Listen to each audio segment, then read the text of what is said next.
kepada Bapak Kris Bangun, kami persilahkan. Baik.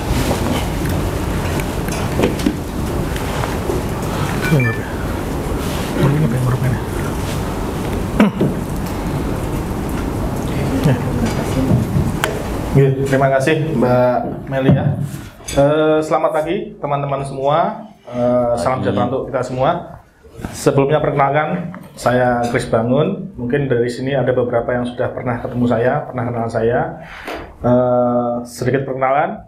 Dulu juga saya pernah kuliah dan lulus di Teknik Arsitek di Atmajaya. Kemudian sekarang saya sejak 2011 mendapatkan amanah atau kesempatan bertugas di Dinas BPKP, dan sekarang kebetulan sehari-harinya saya mengampu untuk pelayanan PPG dan SLF. Di sini saya tidak menggurui atau tidak mengajarkan, guys. Kami cuma sharing berdasarkan pengalaman kami sehari-hari. Harapannya apa? Harapannya nanti teman-teman di sini kan yang namanya yang YYF ya. Meskipun sudah ada yang nggak yang juga ya, Mas. Normalnya kan nggak yang juga. Jadi kita anggap semuanya anak-anak muda yang punya semangat muda, punya kompetensi di dunia arsitek. Harapannya apa? Harapannya nanti teman-teman inilah yang menjadi ujung tombak atau garda terdepan dalam pelayanan PPG. Karena apa? Karena nanti yang mendampingi pemohon kan teman-teman arsitek, bukan kami. Harapannya dengan adanya FGD ini nanti kita bisa bersama-sama punya satu pemahaman atau satu frekuensi lah. Seperti apa toh karya yang dihasilkan oleh teman-teman arsitek ini yang bisa digunakan dalam permohonan PPG dan SLF. Oke. Oke. Majunya dia. Next Mas. Ini dasar hukumnya dibaca aja, dibaca sendiri. Ada beberapa, ada PP 5, PP 16, ada Perda. Nah, nanti mungkin teman-teman yang perlu ditekankan ini PP 16 ini. Karena di sini lumayan rinci, ada sekian ribu halaman yang perlu dipahami dan perlu dijadikan dasar. Next Mas. Apa itu PPG? Nah, ini sekelas saja ya. PPG itu adalah prosedur bangun gedung yang merupakan adalah perizinan yang diberikan oleh kepada pemilik bangunan gedung untuk membangun baru, mengubah, memperluas, mengurangi dan atau merawat bangunan gedung sesuai dengan standar teknis bangunan gedung. Pokoknya poinnya adalah sesuai dengan standar teknis bangunan gedung. Dulu mungkin teman-teman tahu IMB itu apa. Nah, ini sebetulnya IMB yang dinaikkan versinya lah. Jadi kalau dulu IMB itu lebih ke izin, kalau sekarang persetujuan. Jadi lebih ke bagaimana izin yang diberikan itu sesuai dengan standar teknis. Sekarang lebih menekankan di sana. Next Mas. Ya ini kalau di aturannya siapa yang berhak menerbitkan itu adalah Pemda. Kalau di Sleman berarti Pemda Sleman melalui dinas teknis, itu kami nanti. Di sini PPG ada prosesnya, yaitu ada proses konsultasi perencanaan. Jadi nantinya produk teman-teman itu dikonsultasikan di dinas. Apakah sesuai, apakah tidak, harus diperbaiki seperti apa. Kalau sesuai akan terbit. Kemudian prosesnya melalui pendaftaran, melalui pemeriksaan standar teknis, ada standarnya juga. Kemudian nanti dijadwalkan oleh CBG, dan semua ini prosesnya tidak dipungut biaya, hanya nanti retribusi di dinas ya. Kalau teman-teman kan sebagai profesional jelas ada biayanya, itu lain, di luar ranah kami. Next Mas. Apa yang kami periksa? Yang periksa adalah jelas dokumen arsitektur, dokumen struktur dan MEP. Nah, ini yang sering jadi momok buat pemohon sekarang ini, karena dulu mungkin cuma denah cukup, tampak cukup. Kalau sekarang lumayan komplit, ada dokumen arsitektur, struktur dan MEP. Nanti akan saya jelaskan beberapa syaratnya. Jika sudah sesuai, maka dinas akan merekomendasikan apakah terbit SPPST, yaitu surat pernyataan pemenuhan standar teknis, atau untuk memperbaiki. Nah, nanti jika sesuai, maka kami akan menerbitkan SPPST ini dengan perhitungan teknis atau rencana retribusi untuk retribusinya. Jadi nanti produknya dua dari dinas kami itu, ada SPPST dan perhitungan retribusi. Next Mas. Nah, sedangkan SLF, nah ini mungkin teman-teman masih rancu ya, apa tuh SLF? SLF itu gampangnya ini, sertifikat layak fungsi yang diberikan oleh pemerintah daerah untuk menyatakan bangunan itu layak digunakan. Jadi harus ada bangunannya dulu. Kalau bangunannya belum ada ya nggak akan bisa mengajukan SLF. Jadi normatifnya itu orang mau bangun gedung, bangunan gedung lah, dia mengajukan dulu PBG. Kemudian kalau sudah bangun selesai jadi baru mengajukan SLF. Itu normatifnya. Waktu awal-awal PBG ini PBG diterapkan di 2021 ada semacam informasi yang menurut saya agak miss. Ada informasi yang seperti ini oh sekarang sudah ada PBG nggak perlu ngurus dulu. Nah itu salah. Normatifnya itu di PP ada bunyinya untuk pemilik bangunan wajib memiliki PBG sebelum melakukan kegiatan konstruksi. Itu normatifnya. Jadi PBG bangun SLF itu ya, itu normatif. Cuma kan kita hidup di dunia yang nggak normal, jadi ya banyak yang lompat-lompat. Mas Nyoman juga ada pengalaman. Layak fungsinya apa? Layak fungsinya ada dua, administrasi dan teknis. Nah nanti dijelaskan juga. Next Mas. Sekarang semua mungkin teman-teman sudah tahu ya. Sekarang itu semuanya didaftarkan prosesnya melalui SIMBG. SIMBG itu apa? Ini Sistem Informasi Manajemen Gedung. Siapa yang punya? Yang punya adalah Kementerian PU Pusat. Jadi kami di Pemda itu di daerah itu ya cuma diberi akun, masuk ke akun, sudah menggunakan. Apapun yang terjadi dengan sistem ini, kami sama seperti teman-teman yang lain. Saat error ya kami nggak bisa ngapa-ngapain. Kebetulan ini kan sedang upgrade sistem ya. Jadi dari hari Kamis minggu kemarin sampai sekarang masih proses terus. Infonya sampai akhir tahun. Mungkin setelah ini kita libur Mas, jadi nggak ada kerjaan. Karena itu. Next Mas. Apa tuh gunanya PBG SLF? Kalau kita bicara sekarang itu kan banyak orang tanya, Mas buat apa tuh ngurus PBG SLF? Pertama, memang untuk kewajiban ya, karena itu untuk legalitas. Kedua, ternyata PBG dan SLF itu adalah syarat dasar dalam berusaha. Jadi jika orang berusaha itu ada syarat dasarnya yang harus dipenuhi. Ada kesesuaian tata ruang atau KKPR sekarang. Ada persetujuan lingkungan, entah itu wujudnya SPPL, ULPL, kemudian PBG dan SLF. Jadi yang terjadi adalah banyak pelaku usaha yang kebingungan untuk melegalkan usahanya, dalam artian mendapatkan izin operasional karena belum punya ini. Sebagai contoh, sekarang lagi rame di Sleman dan DIY pada umumnya itu soal mihol, minuman beralkohol. Ternyata banyak pelaku usaha yang ternyata belum punya izin untuk menjual minol atau mihol. Makanya rame kan. Nah mereka sekarang bingung untuk urusnya. Karena apa? Ini syaratnya. Barulah cara mereka bingung mengurus PBG, SLF dan lain-lain itu. Nah itu. Jadi selain untuk legalitas itu juga ternyata penting untuk untuk keberlangsungan usahanya.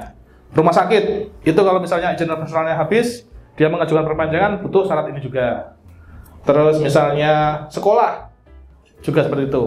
Ada sekolah yang sekarang kebingungan karena SD ya, dia punya SD swasta belum ngurus. Kelas 1, kelas 2, kelas 3, kelas 4 belum kepikiran. Begitu ada murid yang mau lulus kelas 6, lulus mau ke SMP, itu bingung. Karena nanti tanpa izin operasional, siswanya nggak akan punya ijazah. Itu yang kadang-kadang terlupakan. Jadi sekarang mungkin ini bukan ranah teman-teman arsitek, cuma ini kan pengetahuan aja. Jadi kenapa kok PBG dan SLF itu penting? Jadi selain untuk legalitas, juga untuk proses usaha itu. Mas. Nah, tadi kan di PP disampaikan bahwa yang menyelenggarakan adalah dinas teknis di Pemda. Kalau di Sleman, melalui dinas kami yaitu Dinas Pekerjaan Umum dan Kawasan Permukiman. Itu kantornya ada di Jalan Magelang di KM 10. Jadi setelah perempatan Denggung, ECH itu terus dikit nanti kiri jalan. Di sana kami punya layanan. Jika bingung, ada layanan sana. Mungkin ada beberapa sini sudah pernah sana nggih? Next Mas. Nah, sekarang kita masuk persyaratan, kan tadi tantangan atau hambatan. Memang sekarang ini sejak ada SIMBG itu PBK dan SLF jadi momok. Karena apa? Sistemnya meminta persyaratan yang lumayan rigid. Ini kita bicara administrasi ya. Pertama, sertifikat. Sertifikat seperti apa? Sertifikat yang sudah berstatus pekarangan. Ternyata banyak orang yang mengajukan pun masih sawah statusnya. Itu masih proses sendiri nanti. Kemudian di sini ada mungkin kurang jelas ya. KTP standar. Data ini kalau misalnya sudah punya izin sebelumnya. Data identitas bangunan itu KRK atau KKPR. Itu kan di sana ada identitas bangunan, ada KDB, KLP dan lain di sana. Kemudian dokumen lingkungan, tadi saya sampaikan, ada SPPL, ada ULPL, ada AMDAL. Jadi masing-masing tergantung keluasannya, tergantung tingkatannya. Nanti di DLH itu lebih rigid di sana. Nah ini yang menarik ini. Data penyedia jasa perencana. Kalau di versi kemarin jelas bunyinya arsitek berlisensi. Nah saya nggak tahu di sini beberapa mungkin sudah ada yang punya atau belum. Ada yang ketawa, ada yang sudah punya. Ya itu. Ini kan selaras dengan undang-undang arsitek ya sebetulnya. Jadi pemahaman saya mungkin saya keliru dikoreksi. Yang bisa berpraktek kan teman-teman arsitektur yang punya lisensi atau seperti apa itu kan. Nah di sini diminta. Harapannya apa? Dokumen yang diupload teknisnya tadi itu sudah memang produk atau karya dari teman-teman arsitek. Jadi bahkan nanti di gambar itu yang tanda tangan adalah si arsiteknya dan si pemohon. Kami di dinas nggak boleh sama sekali tanda tangan di gambar kecuali pengesahannya aja. Karena apa? Gambar itu adalah produk dari arsitek. Jadi kami bahkan di dinas pun sekarang misalnya ada proyek fisik atau apa itu di gambar kami tidak tanda tangan, arsiteknya saja. Karena apa? Itu bagian dari tanggung jawab profesional. Bahasanya seperti ini. Jika ada sesuatu, misalnya kita amit-amit ya nok-nok terjadi kegagalan bangunan, yang pertama kali diambil atau dipanggil adalah siapa yang bertanggung di sana? Arsiteknya dan pemohonnya, pemilik bangunannya. Makanya pentingnya itu di situ. Meskipun saya tahu banyak teman-teman yang karena keterbatasan misalnya sekarang wajib SK, STRA atau lisensi belum punya, terus pinjam. Nah itu praktek yang menurut saya kurang pas. Perlu dipahami, maksudnya bukan sekedar pinjam SK atau STRA, tapi ada tanggung jawab di sana. Kalau yang dipinjam sudah memahami tanggung jawabnya itu lain hal, ya. Nah itu. Makanya kalau saya kadang-kadang kalau ada teman-teman yang punya SK, STRA dengan gampang minjem-minjeman kok sayang kalau saya ini. Kecuali memang sudah paham. Gitu. Dan sayangnya lagi, teman-teman itu meminjamkan SK, STRA tanpa watermark. Wah itu penyakit itu. Dipinjam satu, nanti dipinjam lagi. Yang si arsitek malah kan nggak tahu. Saya sering terjadi gitu. Saya kalau misalnya teman-teman kalau misalnya verifikasi agak curiga gitu ya, kita konfirmasi, kita kirimkan gambarnya ini bener produk jenengan. Wah saya nggak tahu pak. Itu repot ya. Kami menganggapnya ini tanggung jawab jenengan, ada SK di sana, ada tanggungannya meskipun dipalsu ya. Nah makanya ini saran saya kalau teman-teman punya SKA, STRA atau lisensi, jika memang akan digunakan, tolong di watermark. Jadi meminimalkan penyalahgunaan. Tulis saja misalnya permohonan PBG Pak A, alamatnya ini, udah di watermark, jangan PDF, JPEG aja. Itu kan nggak akan bisa dipakai lagi. Nah kalau kosongan, sudah dipakai terus nanti. Itu terjadi mas. Karena saya pernah dikritik sama IAI, katanya ada permohonan satu orang itu sampai berapa ratus lah di Sleman. Pertanyaan saya, apa yang mungkin arsitek yang garap segitu banyaknya? Berapa toh, gitu kan? Seberapa kuat arsitek untuk bekerja tuh? Itu PR bersama kita. Selama saya bisa punya akses ke teman-teman yang itu, saya akan konfirmasi. Cuma kan saya nggak kenal semua, itu yang repot. Oke, itu yang soal SKA tadi atau STRA. Kemudian ada pernyataan kelayakan bangunan. Ini untuk SLF ya. Jadi di sana ada pernyataan dari pemilik bangunan atau malah si arsiteknya bahwa memang bangunan ini layak fungsi. Kalau bangunan tertentu yang menyatakan adalah konsultan. Jadi ada konsultan yang memang pekerjaannya adalah pengkaji teknis SLF. Jadi misal hotel ini barusan terbit SLF-nya perpanjangan itu ada kajiannya. Ada tenaga ahlinya dari arsitek, dari sipil, dari MMP, dari lingkungan, seperti itu. Kemudian ini laporan pemeriksaannya tadi, kemudian berkala. Nah ini gambar terbangunnya untuk SLF. Kalau bukan SLF, gambar belum terbangun. Nah ini data teknis arsiteknya. Sebetulnya standar ya. Saya yakin teman-teman kalau bikin produk kan selengkap ini sebetulnya. Ada gambar situasi, spektek, ada tapak, denah. Ini sudah standar. Yang jadi masalah biasanya pemohon itu nggak tahu, Pak, gambar yang tampak tuh yang mana toh? Pak, gambar yang misalnya ada rencana kolom tuh yang mana? Itu kadang-kadang mereka nggak tahu. Mereka bingung untuk ngupload. Nah seperti itu. Itu kan teknis ya. Tapi kalau saya yakin teman-teman bisa menjadikan ini. Ada juga data teknis struktur. Perhitungan kalau 2 lantai ke atas itu wajib ada perhitungan struktur. Kalau 3 lantai ada lagi namanya sondir atau penyelidikan tanah. Kemudian spektek teknis juga ada. MEP, next. Nah, ini MEP. Ini MEP juga diminta. Ada plumbing, ada air bersih, air hujan, itu diminta semua. Saya yakin teman-teman di sini sampai ke sana mesti produknya. Cuma kadang-kadang kan satu bundle, satu file dikasih ke klien, kliennya bingung. Nah, seperti itu. Jadi kadang-kadang mereka datang ke kantor tuh bahkan bawa dokumen, Pak ini yang mana gambarnya. Itu yang sering terjadi seperti itu. Itu yang perlu dipahami. Next, Mas. Kalau kita bicara masalah ya, tantangannya apa? Ini tantangan kami di lapangan. Jadi di Sleman itu semua permohonan kami tinjau. Semua kami tinjau. Jadi yang terjadi sering di lapangan itu nggak sesuai dengan dokumen. Contoh paling yang sering terjadi adalah misal dia mengajukan tipe 50, sampai di lapangan sudah terbangun lebih tipenya. Ada yang pengajuannya 1 lantai, begitu kami cek 2 lantai. Itu yang jadi menghambat. Sebenarnya seperti itu kan. Kemudian ada juga yang berubah fungsi. Baik, Mas. Ini juga contoh kami di paparan ini SLF ini. Jadi ini hotel Sahid yang di Babarsari. Jadi ada paparan dari pengajar teknis, kemudian kami cek secara teknis juga. Jadi untuk gedung-gedung tertentu kami melakukan sidang. Hotel kami sidang, terus rumah sakit kami sidang, gitu. Baik, Mas. Nah ini, apa tuh permasalahannya? Tadi saya sampaikan pertama, mekanisme pendaftaran dengan CBG. Itu jelas, banyak yang berubah. Banyak orang yang masih belum paham. Kemudian dokumen administrasi teknis tidak lengkap. Nah ini yang saya minta saya ajak teman-teman arsitek, teman-teman yang di lapangan itu sebisa mungkin lengkap dan bertanda tangan oleh arsitek dan pemiliknya. Terus kemudian CBG mensyaratkan arsitek lisensi dan ini jadi keluhan apa? Ada biaya di sana. Karena dulu nyun sewu, dulu mungkin yang gambar bisa siapa saja, bisa lulusan apa aja, yang penting bisa gambar, bisa AutoCAD, bisa apa, itu ada produknya laku. Kalau sekarang enggak, sekarang ada ini.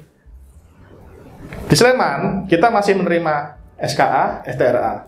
Bahkan untuk bangunan sederhana itu kriterianya adalah 1 lantai itu 72 meter persegi, 2 lantai itu 90 meter persegi, masih boleh menggunakan ijazah S1 sipil atau S1 arsitek. Itu kebijakan kami. Sampai mungkin kami belum tahu kapan. Tapi di luar itu ya SKA, STRA dan lisensi seperti itu. Kemudian tadi sudah double ya. Nah terus di lapangan masih banyak kekurangan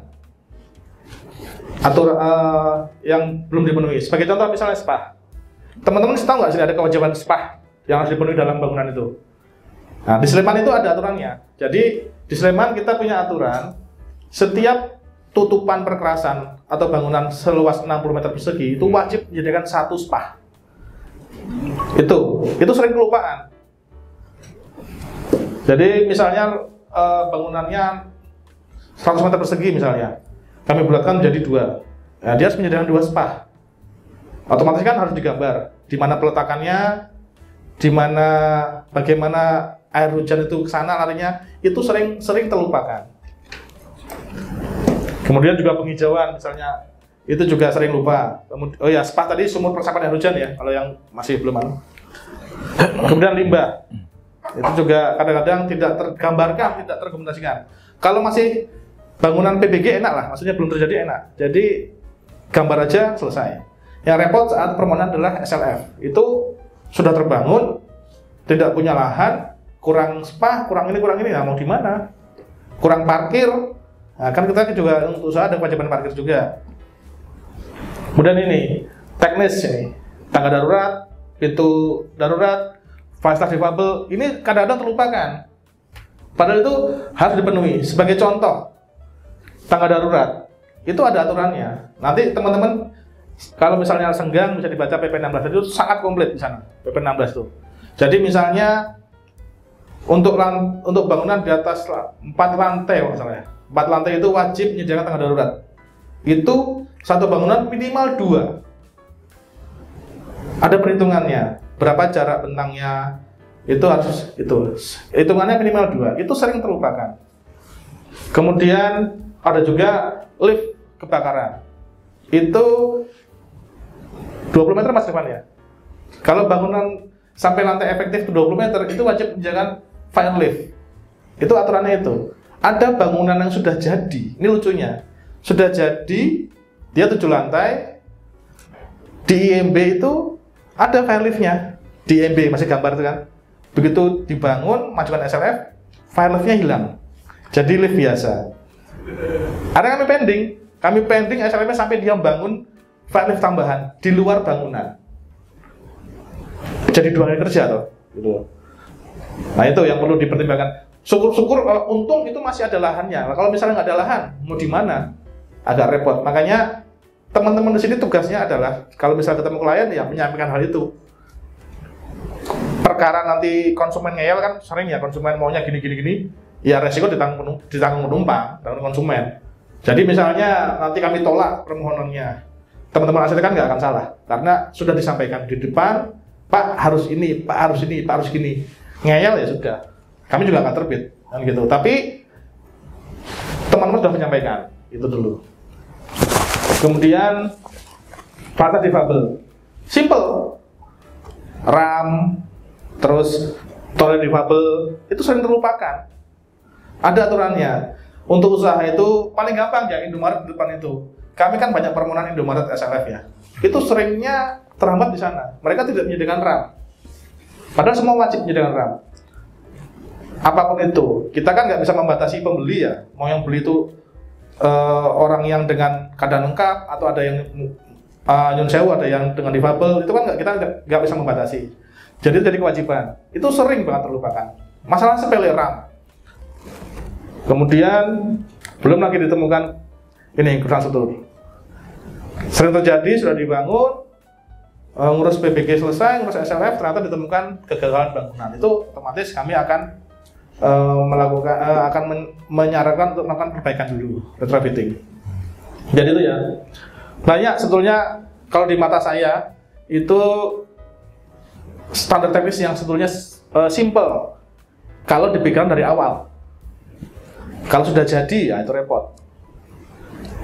Nanti mungkin bisa dibaca di PP 16 itu banyak lampirannya. Bagaimana lebar bordes, bagaimana antar itu semacam dekacingnya PU lah.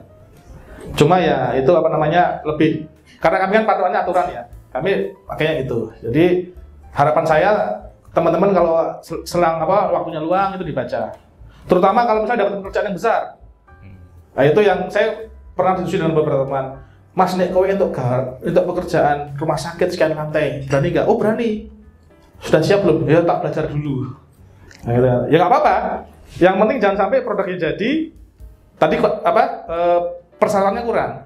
Apalagi udah dibangun. Itu yang saya khawatirkan karena kami di Pemda ada pengawasan, tapi pengawasan nggak sebetulnya itu ya. Akan betul saat kami melakukan tinjau lokasi di permohonan PBG dan SLF. Kemudian ini juga jadi sering keluhan masyarakat ini. Kalau ini kan ya luar ranah kami. Tarifnya berapa itu teman-teman konsultan, baik teman-teman konsultan perencanaan maupun teman-teman konsultan pengkaji teknis. Kalau saya cuma bisa mendorong teman-teman itu sebanyak mungkin terjun di sana. Harapannya apa? Harganya bisa bersaing. 4-5 tahun lalu pengkaji teknis SLF itu cuma satu, Mas. Cuma satu orang. Sampai saya pertama kali saya diberi amanah untuk pegang SLF itu, saya lihat laporan-laporan SLF, kok ini covernya sama semua. Saya pikir itu memang template, tapi ternyata ya konsultan cuma satu dulu. Sekarang ya otomatis karena cuma satu, harganya terserah yang kerjakan kan, maksudnya nggak punya saingan. Sekarang sudah lumayan banyak lah. Jadi saya juga dorong teman-teman yang punya keahlian, punya kemampuan, punya kapasitas untuk terjun ke sana, baik dari perencanaan maupun pengajar teknis. Jadi teman-teman arsitek itu nggak cuma melulu bicara perencanaan. Oke, kira-kira seperti itu. Nanti mungkin lebih nyamannya lebih enaknya kita tanya jawab. Oke, matur nuwun.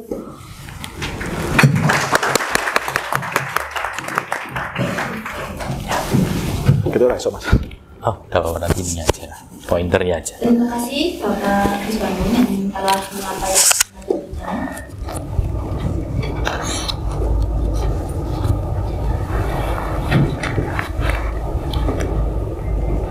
Beberapa poin yang dapat kita simpulkan dalam materi yang tadi disampaikan oleh Bapak Kris Bangun, yaitu 1. PBG dan SLF adalah wajib untuk legalitas, terutama bagi pelaku usaha. 2. Arsitek berperan penting dalam permohonan PBG dan SLF berkaitan dengan gambar teknis, SKA dan kajian teknis bidang arsitektur. 3. Kendala dan permasalahan yang terjadi dalam pelaksanaan PBG dan SLF, yaitu masih banyak dokumen yang belum sesuai atau tidak lengkap dan belum memenuhi persyaratan teknis, ketidaksesuaian antara gambar dengan kondisi lapangan. Selanjutnya kita masuk dalam materi yang kedua yang akan disampaikan oleh Bapak Edwin Sami Eka Putranto. Bismillahirrahmanirrahim. Assalamualaikum warahmatullahi wabarakatuh. Sebenarnya kalau saya di sini itu ya mungkin dibilang kurang tepat juga kurang tepat. Kalau dibilang saya ada beberapa pengalaman juga dari tahun 2005 sampai sekarang ada beberapa pengurusan dari klien untuk PBG atau IMB zaman dulu itu yang mungkin bisa saya share. Nah kemarin sebenarnya dari Mas Bondan itu dari panitia tiba-tiba jawil gitu, bro tolong diisi acaranya gitu. Saya kok saya gitu. Nggak apa-apa karena kan kamu sering gambar, membangun dan ngurus IMB. Ya wis nggak apa-apa. Dan kita coba beberapa cerita yang bisa tak share di sini. Sebenarnya kalau masalah teknis, masalah IMB atau PBG itu ibaratnya kita minta izin itu kan kalau kita manut sama yang ngasih izin itu kan penak. Jadi manut itu penak sebenarnya. Kalau yang nggak manut itu sebenarnya yang kemudian mungkin IMB-nya nggak keluar, PBG-nya juga keluarnya akan lama dan lain sebagainya, mungkin ada kendala di sana. Kalau ini tadi sudah dijelaskan, nah ini sebenarnya cuma untuk pembuka aja. Sudah dijelaskan oleh Pak Kris bahwa IMB atau PBG sudah dijelaskan dulu nama IMB, kemudian setahu saya sebagai praktisi itu di tahun 2021 ya Pak, itu berubah menjadi PBG. Nah, syarat dan lain sebagainya itu kalau dulu IMB itu kita harus datang ke dinas untuk meminta form. Terus di tahun berapa itu ada namanya internet, jadi kita bisa buka website dari PU dari masing-masing kabupaten di mana bangunan itu kita mau bangun, itu kita bisa download. Kemudian ketika PBG itu kita nggak harus datang ke PU, tapi kita bisa langsung buka di websitenya SIMBG, kita upload. Nah, upload SIMBG itu kalau pengalaman kami yang upload mandiri itu klien. Jadi bukan kami sebagai arsitek kemudian kita bikinkan akun kemudian kita upload, enggak. Jadi akun itu berdasarkan masing-masing bangunan yang diajukan izinnya. Seperti itu pengalaman kami Pak Kris. Nah, lanjut Mas.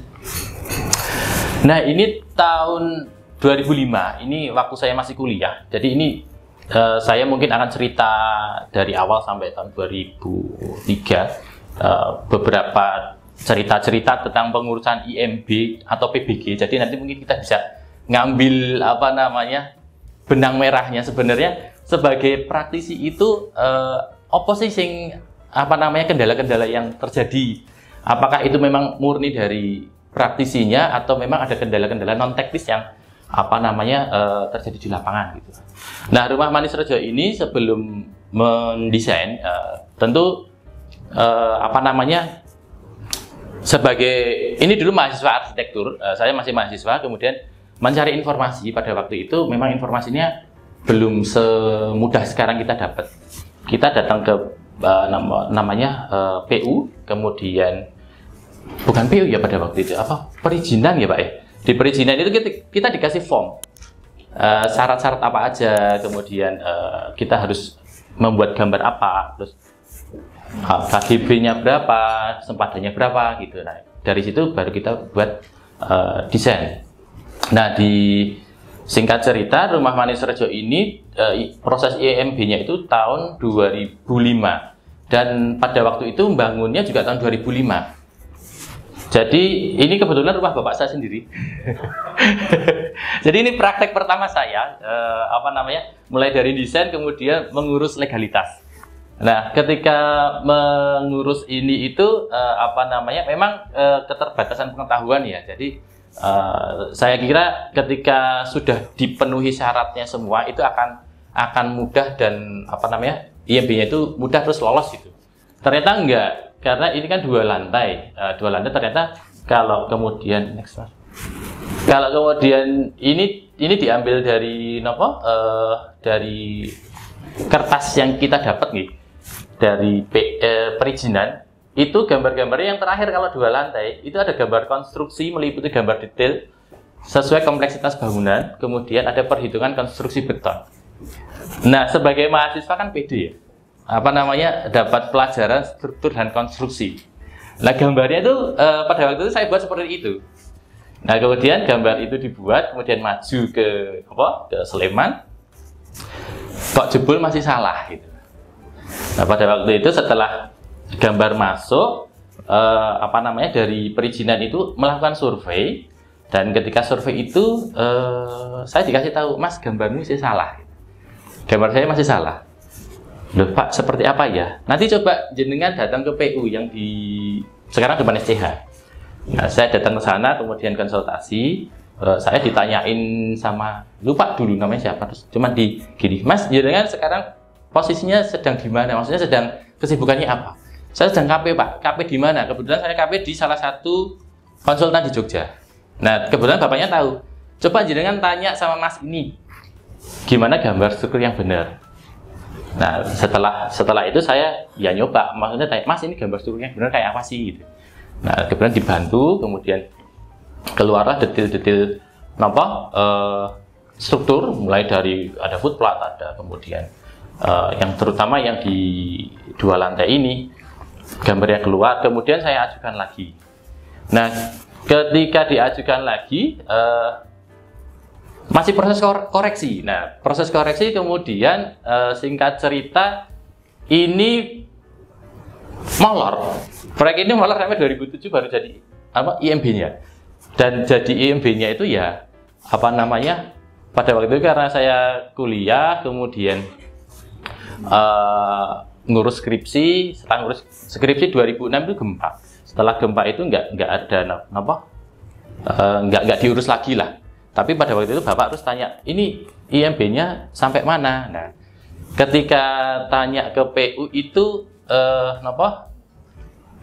ini pengalaman saya, pada waktu itu koreksinya itu belum jadi. Nggak tahu memang gambarnya keliru atau gimana, tetapi tidak ada informasi yang jelas. Pada waktu itu tidak ada informasi yang jelas.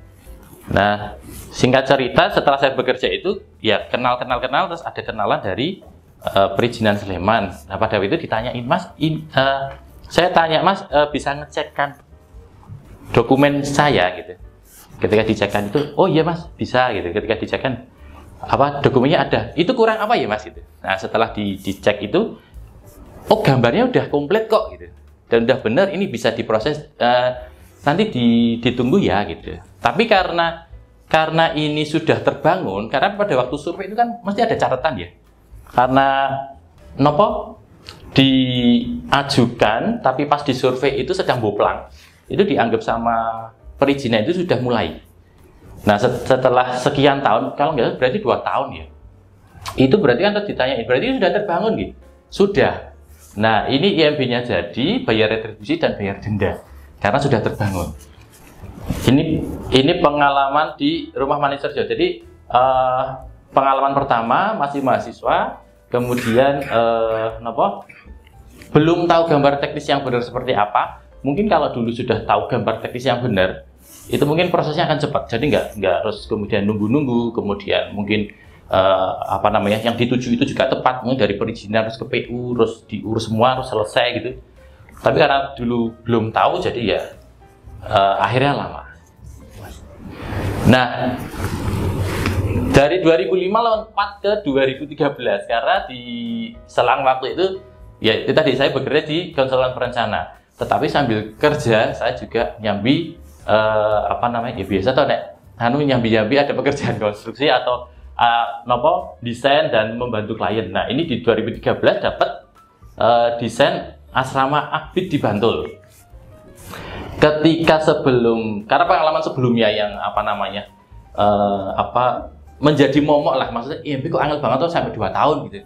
Nah ini ketika mengurus, kebetulan direktur Akbidnya itu kenal sama orang PU. Jadi kemudian ketika sebelum mendesain kita ketemu, diskusi keinginan klien, kemudian diterjemahkan sama kami, kemudian kami konsultasi ke PU langsung. Dari situ dari PU mengeluarkan, oh ini gini aja, ini gini aja, ini gini aja. Jadi ini prosesnya nggak lama karena semua gambar itu terpenuhi dan semua persyaratan itu juga dari gambar teknis, terus persyaratan-persyaratan di kabupaten itu lolos semua. Jadi ini IMB-nya keluar dengan berbagai persyaratan yang kalau saya tulis di sini itu memenuhi semua. Nah, kalau dari persyaratan dokumennya ini masih sama sih sebenarnya. Mungkin dulu antara Sleman, Bantul itu persyaratannya sama. Jadi ada set plan, terus gambar perencanaan, terus karena ini 4 lantai, karena kan persyaratannya kalau lebih dari 3 lantai itu ada sondir, dan ini juga ada sondirnya. Jadi semua gambar teknis itu kita keluarkan, kita gambar sesuai dengan persyaratan yang ada. Ini juga kita sebagai arsitek, saya dan tim itu gandeng sama konstruktor. Jadi gambar teknis konstruksinya itu digambar oleh konstruktor. Jadi semua persyaratan terpenuhi, semua gambar juga terpenuhi. Jadi proses IMB-nya cepat. Ini kalau nggak salah cuma 1 bulan itu keluar. Jadi ketika disurvei belum ada kegiatan, terus setelah dapat lampu hijau boleh bangun, klien akhirnya bangun, terus selang nggak lama dokumennya keluar. Next.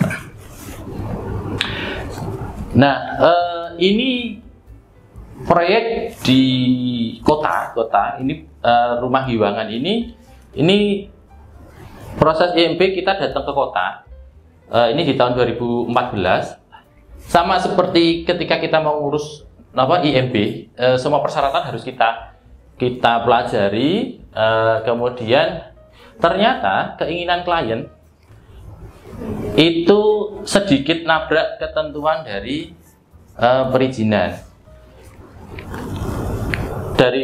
Pada waktu kita datang ke perizinan, kolom di sini itu sebenarnya, Mas, ini kolomnya itu kayaknya pas garis sempadan deh. Nah, solusinya gimana? Ya kalau enggak dirubah aja desainnya. Nek buatan ini dari perizinannya. Niki kolomnya ditipek kemawon. Jadi saya datang dengan gambar itu, kolom praktis yang di depan ini, yang ada tamannya ini ditipek. Terus kemudian kayak gini aja Pak, iya nggak apa-apa, seperti ini. 2 minggu keluar. Ini kota. Dengan syarat-syaratnya juga masih sama. Karena mungkin satu provinsi jadi syaratnya sama. Kita nggak, karena sudah pernah membuat gambar yang sama, jadi ketika kita memproduksi gambar untuk beberapa proyek juga sama. Nah ini juga sama, ini kembali lagi ke Bantul. Pada waktu itu tahun 2014, ini juga sama, ini cepat. Kenapa cepat? Yaitu tadi semua persyaratan kita penuhi. Kemudian ketika sebelum dimulai pembangunan itu disurvei, terus kalau sudah dapat lampu hijau baru klien boleh bangun. Nah ini juga sama prosesnya. Kalau ini malah ketika masuk ke perizinan di Bantul, kemudian langsung diproses, dapat resi, kemudian Mas, karena ini 2 lantai, jenengan datang ke PU yang di Bapang, nggak salah kalau yang di Bantul itu. Saya datang ke sana konsultasi, gambar dicek, terus kemudian nggak lama setelah saya datang ke PU, ada petugas itu untuk survei. Dan ternyata, oh ya udah ini udah lolos semua kok. Nah ini juga nggak lama, ini juga 2 minggu yang Bantul itu juga 2 minggu. Nah ini syaratnya masih sama karena tadi juga proyeknya juga sama. Nah ini cost mozaik. Nah mulai tahun 2018 ini ada cerita yang berbeda. Ketika kita mendesain, karena sudah beberapa kali mendapatkan proyek di Bantul, jadi yang kita lakukan juga sama. Kita desain sesuai peraturan dan lain sebagainya. Kita sesuaikan, tetapi yang unik ini kliennya itu, Mas saya punya kenalan yang bisa nguruskan IMB. Oh iya Pak, nggak apa-apa, malah saya nggak harus wirawiri gitu. Nah singkat cerita, dokumen kita buat sesuai yang standar teknis, kemudian kita serahkan ke teman klien itu untuk ngurus. Dan ya sudah, kita cuma menyerahkan itu dan nggak ada koreksi karena semuanya itu sudah sesuai dengan aturan yang ada di Bantul. Jadi ini juga nggak lama. Kalau mungkin karena ini kos-kosan, jadi mungkin dulu keluarnya sekitar 1,5 bulan itu baru selesai. Mungkin karena izinnya beda ya. Nah ini karena di istilahnya entah itu biru jasa, entah teman saya juga nggak tahu. Jadi agak lama mungkin karena kos-kosan, karena unit usaha. Caranya juga sama. Karena 2 lantai juga yang gambar paling penting itu ada konstruksi meliputi gambar detail dan ada perhitungan strukturnya yang kadang kalau ya kita kurang tahu, gambar ini malah terlupakan gitu. Nah ini kembali ke Sleman, ini tahun 2020 pas pandemi, ini proyek setelah vakum karena pandemi. Nah pengalaman dari rumah kos-kosan mozaik tadi, ternyata ada yang bisa membantu. Nah di rumah Pandanaran ini kebetulan punya kenalan arsitek juga yang dia bantu. Dia mau membantu dan dia sering memang sering ke perizinan.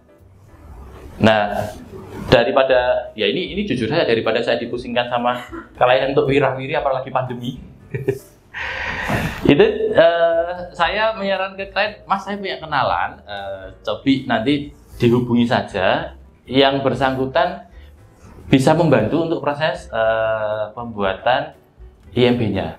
Tapi kalau rumah ini semua teknisasi nggak ada yang aneh-aneh ya, maksudnya dari luas tanahnya cuma 350, lantai satunya cuma 54, kemudian lantai 2-nya cuma 35, dan GSB-nya juga ini. Jadi prosesnya nggak neko-neko. Saya cuma menyerahkan gambar. Gambar arsitektural, kemudian ada gambar struktur yang dibuatkan oleh tim, diserahkan, dan teman kami yang membantu ke perizinan mengurus sampai selesai. Nah ini prosesnya 6 bulan. Jadi begitu masuk ke perizinan Sleman, dikabari, Mas sudah dapat resi. Ini pengalaman saya. Mungkin kalau teman-teman berbeda, mungkin nanti bisa dibahas ketika sesi diskusi. Jadi begitu resi keluar, kita boleh bangun gitu. Jadi klien mulai bangun. Oke, Mas. Nah, rumah saya sehari juga sama. Ini pas pandemi juga. Malah di tahun ini saya masuk rumah sakit. Jadi pas pandemi gitu, ya alhamdulillah ada beberapa gambar yang bisa kita kerjakan. Nah, ini rumah saya sehari. Ini saya berkolaborasi dengan teman. Timnya ada di sini juga kok. Itu kurang lebih luasnya seperti ini. Lantai 1, lantai 2, KDP-nya sekian. Prosesnya juga sama karena kemarin ada kenalan teman, kemudian ini saya mintakan bantuan lagi. Mas, kalau bantu ini bisa nggak? Oh, bisa. Akhirnya diproseskan, dibantu. Ini juga jadi, tapi ini jadinya ini Januari, jadinya sekitar Oktober. Agak lama. Next, Mas. Nah, ini yang rumah Tegal Sari. Ini mungkin rumah pertama kali apa ya? Transisi ya. Tahun 2021 itu transisi. Nah, nggak salah. Jadi pada waktu itu ada teman KKN, terus dimintain, San tolong gawe denah rumah gitu, 1 lantai, oke. Terus harus tak bangun gitu, oh siap. Makanya di sini nggak ada tangga karena denah rumahnya 1 lantai. Nah, denah tapak potongan dan lain sebagainya itu saya buat karena cuma 1 lantai. Kemudian teman saya datang ke PU dan ke perizinan, terus kemudian suruh bikin akun SIMBG. Ini awal-awal adanya PBG ya. Bikin akun, kemudian upload mandiri dengan semua dokumen-dokumen yang sudah saya buat. Klien saya ngupload. Nah, yang terakhir saya ditanya, punya SKA enggak? Gitu. Waktu ini punya. Oh iya, saya minta ini ya, karena kamu yang desain. Oke, ya itu langsung saya watermark. Karena pernah punya pengalaman, walaupun sama temen, itu sudah di watermark teman, tapi ternyata SKA saya dolan. SKA saya putar. Yang tahu Mas Bondan, SKA saya putar loh. Saya dilapori Mas Bondan, loh bro, SKA kamu kok nang kene? Lah kok iso tekan kono ya? Itu. Terus setelah semuanya diupload, saya nggak kemudian ngecek ya, karena ini cuma saya dimintain gambar. Setelah saya cek di Google, ternyata rumahnya jadi 2 lantai. Ini awalnya tuh waktu diskusi di tengah ini ada pohon jati, minta dipertahankan. Tapi kalau di sini dilihat pohon jatinya udah hilang. Jadi mungkin ini juga apa namanya? Arsitek kadang kita desain, terus ketika sudah maju PBG mungkin keluar, terus mungkin klien karena ya mungkin alhamdulillah punya rezeki lebih, nah akhirnya berubah seperti ini. Nah nanti ini nggak tahu prosesnya harus seperti apa, mungkin Pak Kris lebih tahu. Oke, itu ini yang apa namanya awal transisi dari PBG dari IMP ke PBG. Next, Mas. Nah ini yang agak menguras tenaga. Ini di kota Rumah Bugeran, klien minta dibuat, dan ini arsiteknya ada di sini juga timnya. Ini sebenarnya saya cuman pada waktu apa namanya perencanaan, saya dan tim diminta untuk membantu strukturnya. Nah pada waktu itu gambar dibuat, terus klien ada apa namanya istilahnya pakai biru jasa untuk mengurus PBG. Kalau di kota itu kan ada dari nggak cuman ke PU nih, tapi ada dari Dinas Budaya, kemudian ada dinas apa gitu. Mulai proses itu dari tahun 2022 dan selesai di Januari 2024. Nah ini yang menarik, ini ada Mas Wastu juga yang terlibat di sini. Koreksinya berapa kali Mas? 16 kali ya? 16 kali. Koreksinya 16 kali. Jadi mungkin karena pada waktu itu kita cuma tahunya harus mantengin SIMBG ya. Kita upload, kemudian ada koreksi apa, kita cek, kita upload, ada koreksi apa, nanti ya kita mantau tiap minggu gitu, biasanya ada koreksi atau enggak. Nah sambil deg-degan gitu loh, koreksi enggak ya gitu. Nah apa namanya, ini koreksinya tuh kira-kira tiap 1 bulan sekali itu koreksi. Jadi kita upload apa, terus nanti baru keluar ada koreksian, terus nanti oh loh, kok isi salah ya, gitu. Jadi prosesnya apa namanya ketika arsitektural itu karena mungkin dulu itu dari bironya itu tidak menginformasikan bahwa ternyata kota membuka konsultasi offline. Itu kota membuka konsultasi offline. Kita nggak tahu, dan kita karena yang kita tahu bahwa SIM BG itu kita bikin akun, terus klien upload sendiri. Jadi sebagai arsitek cuma ngawal aja. Ternyata kota itu SIM BG-nya buka konsultasi tiap hari Selasa. Dan nek ilmu titen gitu, tiap hari Selasa itu mesti keluar koreksian tiap 1 bulan. Jadi setelah koreksi 1 minggu diperbaiki, diupload, nanti selang sebulan baru keluar hasilnya kayak apa itu. Nah begitu masuk struktur, karena struktur bagian dari tim kami, dan kami tahu bahwa apa namanya kota membuka konsultasi offline.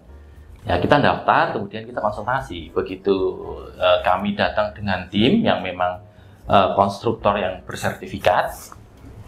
Tim TPA itu juga ya mungkin karena sama-sama kenal ya. Oh lah jebel kowe. Oh ya wes, ini tuh wes bener kabeh kok gitu. Katanya itu udah bener semua. Nanti gampang gitu. Wes bener kabeh. Maksudnya ketika konsultasi itu gambarnya itu sudah sesuai gitu. Bahkan pada waktu konsultasi itu juga MEP-nya juga sudah sesuai, karena sekalian lah, masa harus nunggu satu-satu sih gitu. Sudah sesuai.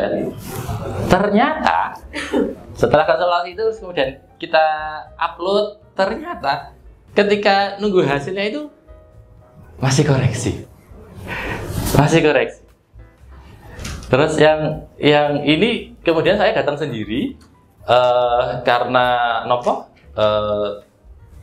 punya kontaknya tim TPA ya, maksudnya Mas aku iso sowan ora, kok iki sih salah bae ya gitu.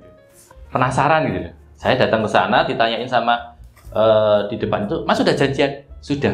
Namanya siapa? Kok nggak ada di daftar? Boten, saya langsung ini nanti mau ketemu sebentar aja. Oh iya. Jadi saya nunggu begitu sesi nopo konsultasi selesai baru saya masuk. Ketika saya masuk, saya tanya ke tim strukturnya, tim TPA struktur, Pak ini yang masih salah di mananya ya? Loh, sudah bener. Ternyata yang bagian apa?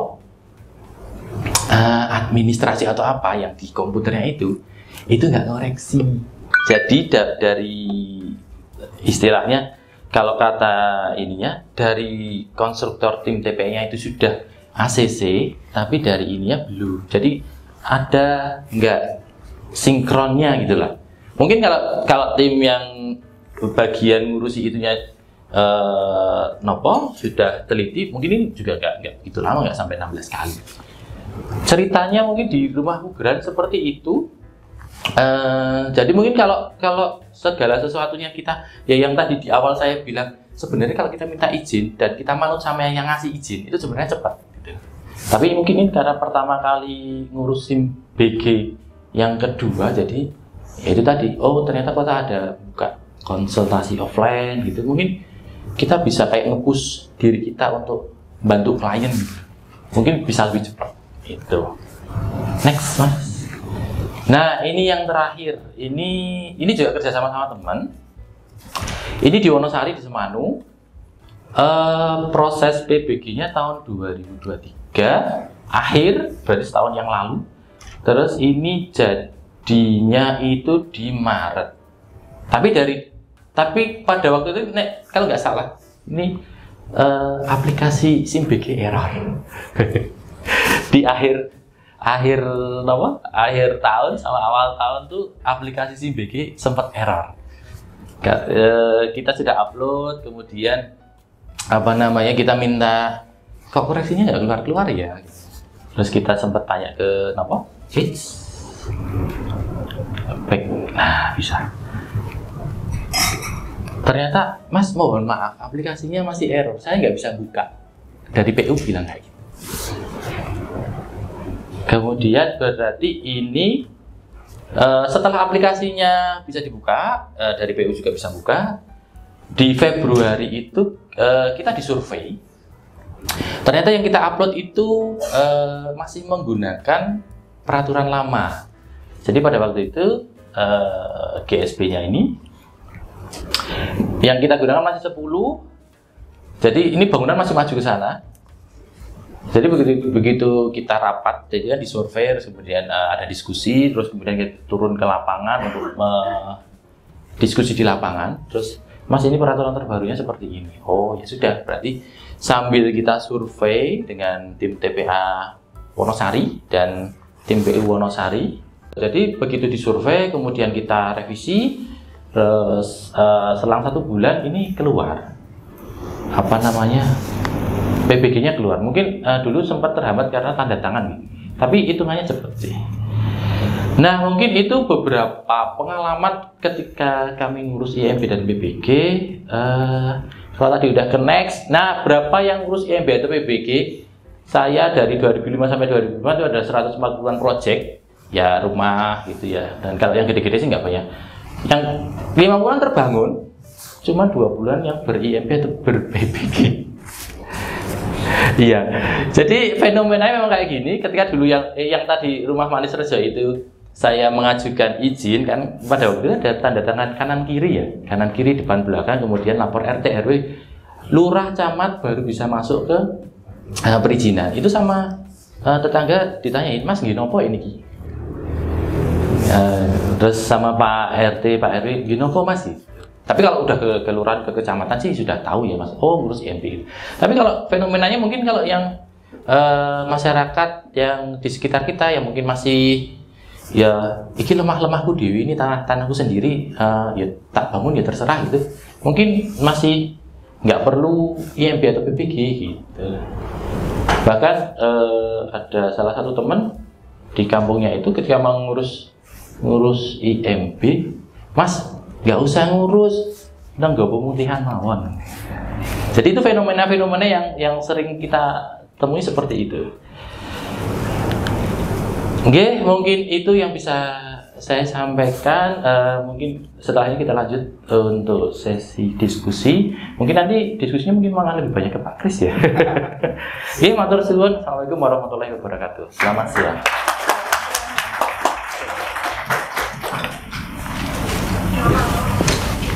Terima kasih untuk Bapak Edwin Sandi Eka Putranto yang sudah menyampaikan materinya. Dari materi yang tadi disampaikan dapat kita ambil kesimpulan, yaitu ketidaktahuan arsitek terkait gambar teknis menjadi kendala lamanya terbit PBG atau SLR. Dan jika persyaratannya lengkap, maka terbitnya juga lengkap, juga cepat. Baik, selanjutnya kita akan memasuki sesi tanya jawab dengan mekanisme yang akan dibagi menjadi 2 sesi, dan 1 sesi terdiri dari 3 pertanyaan dengan cara mengangkat tangan, kemudian sebutkan nama apabila sudah dipersilahkan. Kemudian setelah 3 pertanyaan selesai akan kami tampung dulu dan akan dijawab oleh narasumber kami pada akhir sesi. Baik, untuk tambahan untuk sesi tanya jawab ini kita sediakan sedikit hadiah atau door prize. Untuk mungkin kita mulai dari 3 orang penanya dulu. Wah, oke. Bapak baju Putih. Bapak baju Mas Luki. Siapa namanya? Itu Mas Luki, ya, Mas Luki. Selamat siang. Mas dulu, boleh Mas? Ini saya Oke. hadiah. Saya oke. Mau tanya Satu angkatan sama Mas Bunda. Iya. Oke, Makanya dijawil. Selamat siang. Nama saya Luki. Mas Luki Atmajaya juga. Iya, 2005. Jadi ada fenomena yang cukup menarik. Kebetulan tadi pagi saya di WA sama klien saya, katanya si BG lagi error. Iya. Nah, di saat saya lagi mendengarkan pembahasan tentang PBG dan SLR, dan ternyata memang betul teman saya, orang yang suka ngurusin SLR itu bilang SIM BG, SIM BG kembali lagi ke normal, SIM salah PIN, prok. Nah, jadi ternyata nggak tahu nih apakah memang lagi error. Dan pertanyaan saya, bagaimana nasib dari pengalaman Mas Ani dan Mas Kris ya, bagaimana nasib dokumen dari PBG yang sedang diurus begini kalau ternyata tiba-tiba error gitu. Apakah proses itu harus mengulangi dari awal? Karena waktu kemarin kan cukup kompleks ya, jadi kita harus proaktif juga gitu. Atau sudah santai aja, ini hanya maintenance saja gitu, nanti akan balik seperti awal lagi ya gimana. Nah, kira-kira pertanyaan begitu. Terima kasih. Terima kasih kembali. Belakang. Kemudian untuk Bapak yang duduk di belakang. Oke, selamat pagi dan siang. Perkenalkan, nama saya Sukma. Di sini saya sebagai perwakilan dari R3 Studio. Mungkin yang mau saya pertanyakan untuk pengurus PBG, biasanya kita memang mengurus sebelumnya ada namanya KRK, IRK atau KKPR. Jadi dari pengalaman kami ketemu klien dan berhubungan dengan klien, ketika mengurus KRK, IRK atau KKPR ini, mereka memiliki kendala, yaitu lama pengurusannya. Dan kemudian mungkin bisa diberitahukan kepada kami kira-kira waktu normalnya pengurusan IRK, KRK atau KKPR itu berapa lama? Kemudian mengapa ketika kita pengurusan KRK itu kita harus menyertakan dana terlebih dahulu untuk mendapatkan regulasi KDB, GSB, dan lain-lainnya. Karena ketika itu tidak kita berikan kepada PU terlebih dahulu dananya, itu regulasinya nggak keluar. Nah, yang kasihan kan sebenarnya klien ya, karena kan mereka kalau di kita kan ada kuota revisi beberapa kali kan. Nah, mereka kan makan kuotanya pertama kali karena kita udah ngasih dana terlebih dahulu. Nah, apakah ada solusi dari hal ini? Apakah boleh keluar dulu regulasinya seperti apa baru kita buatkan dana atau seperti apa? Mungkin bisa dijelaskan. Terima kasih. Terima kasih Bapak. Kemudian satu lagi tadi mana ya? Depan Mas Donatus. Pak Donatus. Monggo Pak. Mau Mas. Selamat pagi. Saya Donatus. Saya mau tanya untuk lisensi itu mulai kapan ya berlakunya ya? Arsitek harus punya tidak hanya STNK tapi lisensi. Terus yang kedua, saya itu sering diskusi untuk menghaluskan bahasa ayal-ayalan gitu ya dengan tim sipil gitu. Apakah benar bahwa bagel itu minimal harus pakai D10 gitu? Terus seandainya itu lantai 1 bagaimana? Gitu ya. Iya. Terus juga apakah benar untuk bangunan 2 lantai itu kolomnya minimal diameternya 60 gitu, dan tidak bisa dengan kolom pipi, meskipun kalau dihitung mungkin bisa gitu ya, tapi kan secara kekuatan memang lebih kuat yang kotak itu, tapi secara perhitungan kan bisa. Ya, itu saja. Terima kasih. Baik Bapak, terima kasih atas pertanyaan yang sudah diberikan.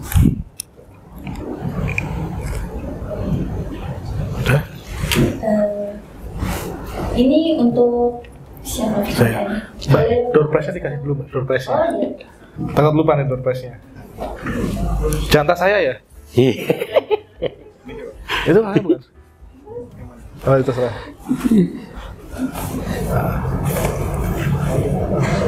Pertanyaan pertama Pak dari Bapak Luki, yaitu saat ini SIM BG sedang error. Nah, pertanyaannya yaitu bagaimana nasib atau pengalaman permohonan PBG yang sudah diupload, apakah akan hilang atau seperti apa Pak? Matur nuwun. Nanti ya ini. Kemudian yang kedua dari Bapak Sukma, Lupa. pertanyaannya yaitu Udah. pengurusan PBG harus ada KRK atau KKPR. Kendala lama pengurusan KRK berapa lama dan sampai menjadi KPG berapa lama? Kemudian pertanyaan yang terakhir yaitu dari Bapak Donatus. Bapak Donatus. Ya, itu untuk lisensi arsitek mulai berlaku dari kapan ya, Pak? Kemudian, apakah benar bahwa bagel harus memakai besi 10? Bagaimana jika bangunan sederhana atau lantai 1? Matur nuwun pertanyaannya. Mas Luki ya, tadi untuk data yang di SIMBG itu memang kendala Mas. Memang tadi saya sampaikan dari Kamis kemarin sampai sekarang masih belum normal. Tapi pengalaman kami di 2024 awal itu juga sempat. Jadi tadi sama Mas ya, 2024 itu saya juga niteninya seperti ini. Jadi setiap mereka mau ganti versi itu mesti error. Jadi susah ngupload selama di Januari itu mereka ganti versi, rencananya ganti versi. Saya ingat banget itu tanggal 31 Januari, akhir bulan Januari. Ganti versi ternyata ke-hack. Hacknya mohon maaf, itu malah video porno. Jadi teman-teman ini buka semua buka di kantor, buka webnya, sudah satu ruangan video porno. Itu mohon maaf. Akhirnya kami pending semua kegiatan. Tapi saat itu begitu dia kembali, semua data aman. Jadi tinggal melanjutkan saja. Karena mereka tidak jadi mengupload versi itu. Jadi kemarin itu versinya tetap nggak jadi karena gagal itu. Nah ini, kali ini kan berubah total. Jadi yang terjadi saat ini di akun dinas pun permohonan banyak yang hilang. Di akun pemohon juga infonya seperti itu. Cuma karena kata dari PU Pusat, jadi kan mungkin supaya dipahami bahwa SIMBG ini kan yang punya Kementerian Pusat, PU Pusat ya. Jadi kami di Pemda itu juga tidak punya kendali apa-apa. Jadi bahkan mungkin nomor saya juga udah diblokir Mas sama teman di pusat. Jadi karena Sleman itu selalu cerewet lah bahasanya. Kalau infonya itu kemarin ada rapat itu, mereka akan mengusahakan sampai akhir tahun akan data kembali. Cuma tadi saya perhatikan dia kembalinya nggak langsung. Misal tadi di akun dinas saya lihat nambah terus, tapi nggak tahu sampai kapan. Tapi ya kita kalau di tulisannya kan data semua aman ya. Tapi kalau pengalaman kemarin ya aman lah. Cuma yang saya sayangkan kenapa nggak ditutup aja sekalian. Jadi misalnya selama maintenance ini ya sudah tidak bisa diakses. Yang URI itu ya, saya bilang URI itu ada pemohon yang bisa ngupload. Sudah bisa ngupload, terus kirim ke saya, Pak saya bisa ngupload. Waduh, nambah gawean ini. Yang lainnya belum beres udah ini tambah gawean tuh. Nah kalau saya ya harusnya tutup semua aja sampai memang benar-benar maintenance selesai. Cuma ya itu karena itu pusat kan nggak bisa apa-apa. Tapi aman Mas, mudah-mudahan. Begitu oke. Berarti Mas Sukma dari yang tadi Mas Sukma. Jadi gini Mas, KRK atau KKP itu adalah izin pemuatan ruang ya. Jadi bukan sekedar informasinya. Jadi KRK atau KKP itu adalah legalitas yang diberikan bahwa memang di lokasi itu boleh digunakan untuk apa? Isinya adalah integritas bangunan. Itu ya. Pertanyaannya adalah saat klien ingin mendiskusikan rencana kan mereka butuh aturan tadi ya, integritas ya. Kalau di Sleman tuh jiran bisa bertanya melalui WA. Jadi di Sleman ada namanya Dinas Tata Ruang, Pertanahan dan Tata Ruang.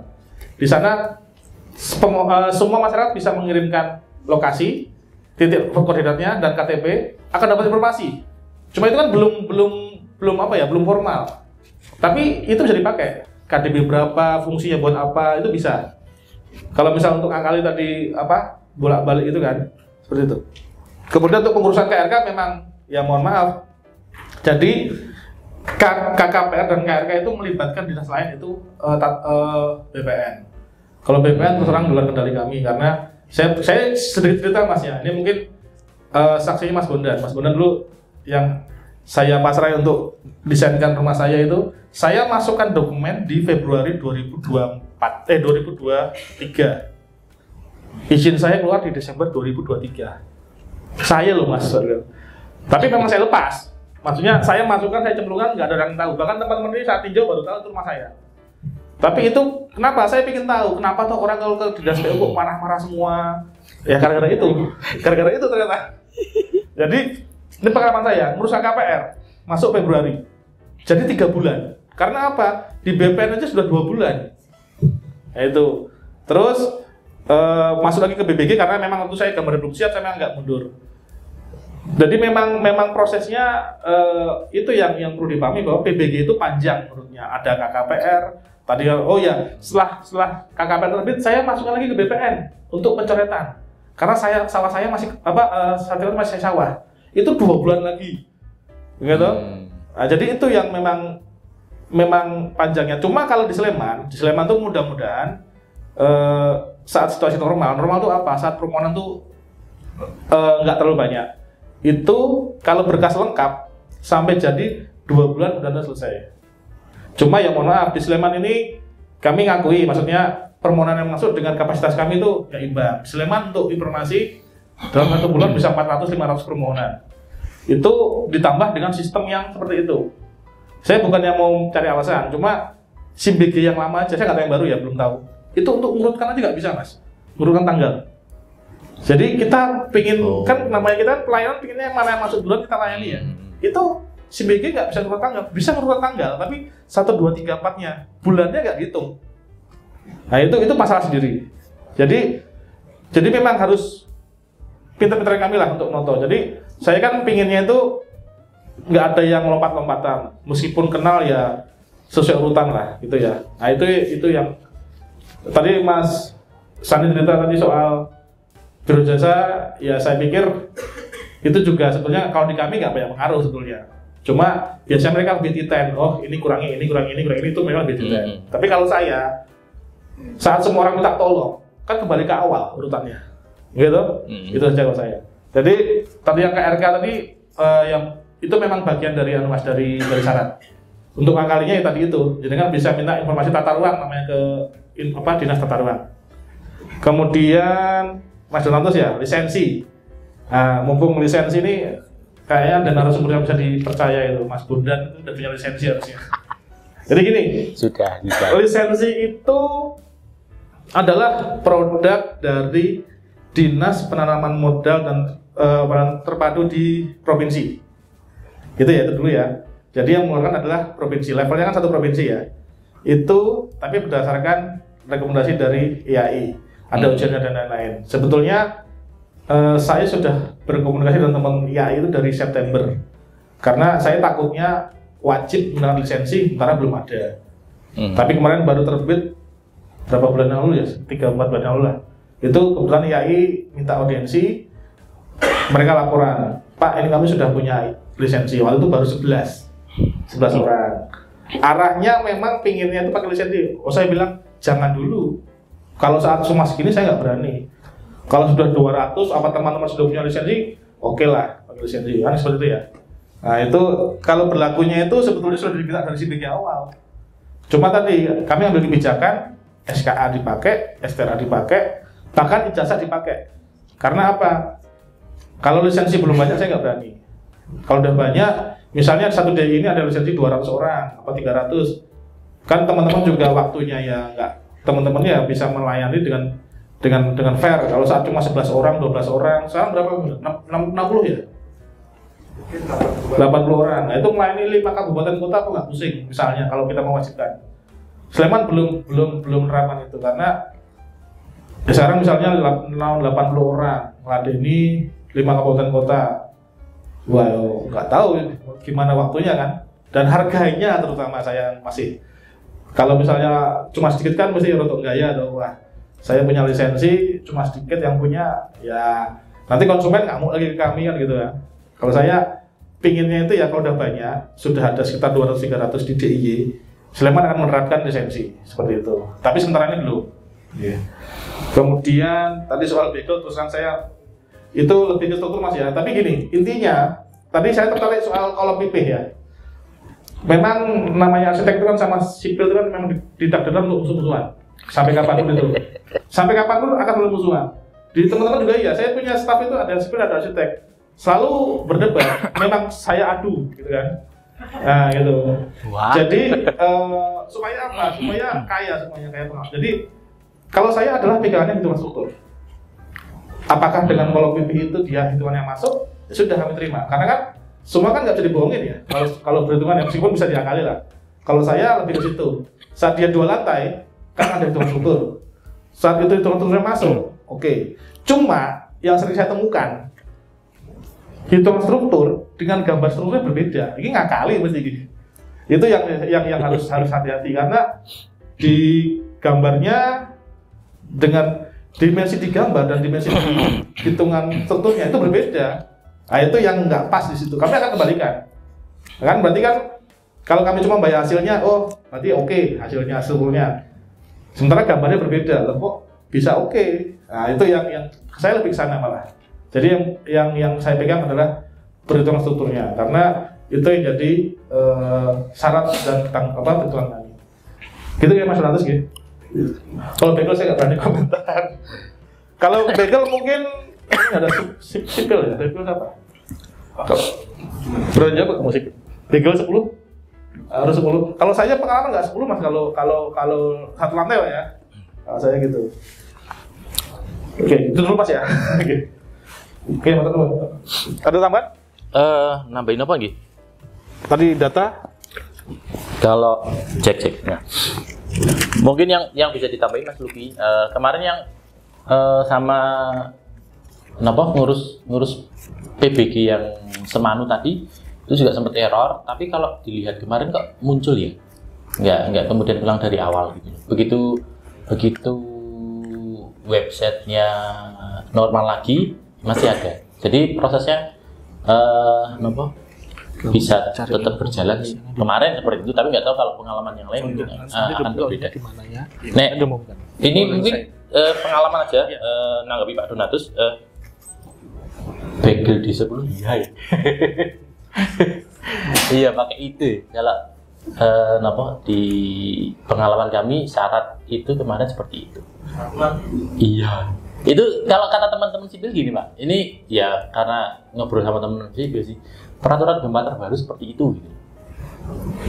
Terus dengan perhitungan terbaru, terus akhirnya muncul kalau ini kolom minimal 30 ya benar gitu. Nah terus kalau kata teman sipil ini yang katanya gitu, karena ngobrol-ngobrol itu tergantung keimanan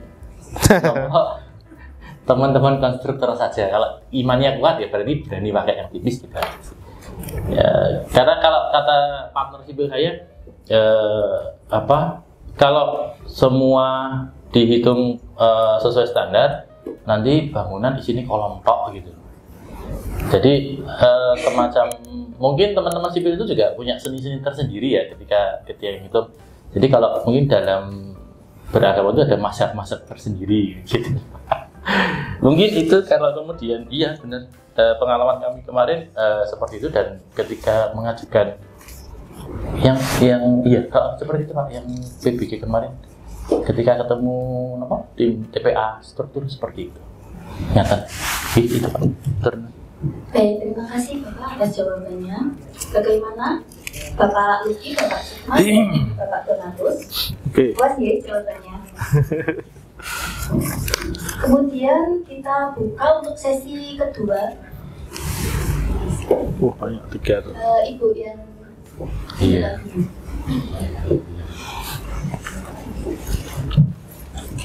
Selamat pagi semua. Pagi. Saya Amelia. Saya cuma mau sharing ya Pak ya. Untuk kebetulan kemarin saya sempat ada masalah itu untuk perpanjangan HGB. Oke. Ya, untuk perpanjangan HGB itu syaratnya juga ada permintaan untuk INB. Nah, untuk INB itu memang mungkin itu tahun lama ya, karena untuk HGB itu kalau nggak salah ingat mungkin 25 tahun. 25 tahun. Dan ini kemarin kan dia minta INB baru, terus dia harus ada syarat SLF juga. Nah, yang saya tanyakan itu, saya juga terkejut untuk ngurus INB yang ke PGB itu di angka hampir 35 juta. Nah, itu yang saya tanyakan itu kalau misal nih customer itu punya uang segitu, kalau nggak ada gimana? Ya, terima kasih. Baik, terima kasih Bu atas pertanyaannya. Kemudian untuk Bapak yang di belakang, Mas Wastu. Apa? Mas Wastu. Wastu, ya Wastu. Saya tuh nggak bergerak di bidang arsitek, nggak banyak kenal. Ya kebetulan yang di-share kan link itu Mas Bunda. Iya. Saya mau Beberapa cerita kena. sedikit Pak. Kan ini ada SKA muda, kemudian sama Pak. Nah, terus waktu itu pernah pengalaman punya 2021 itu mengurus bangunan 2 lantai itu bisa pakai SKA muda.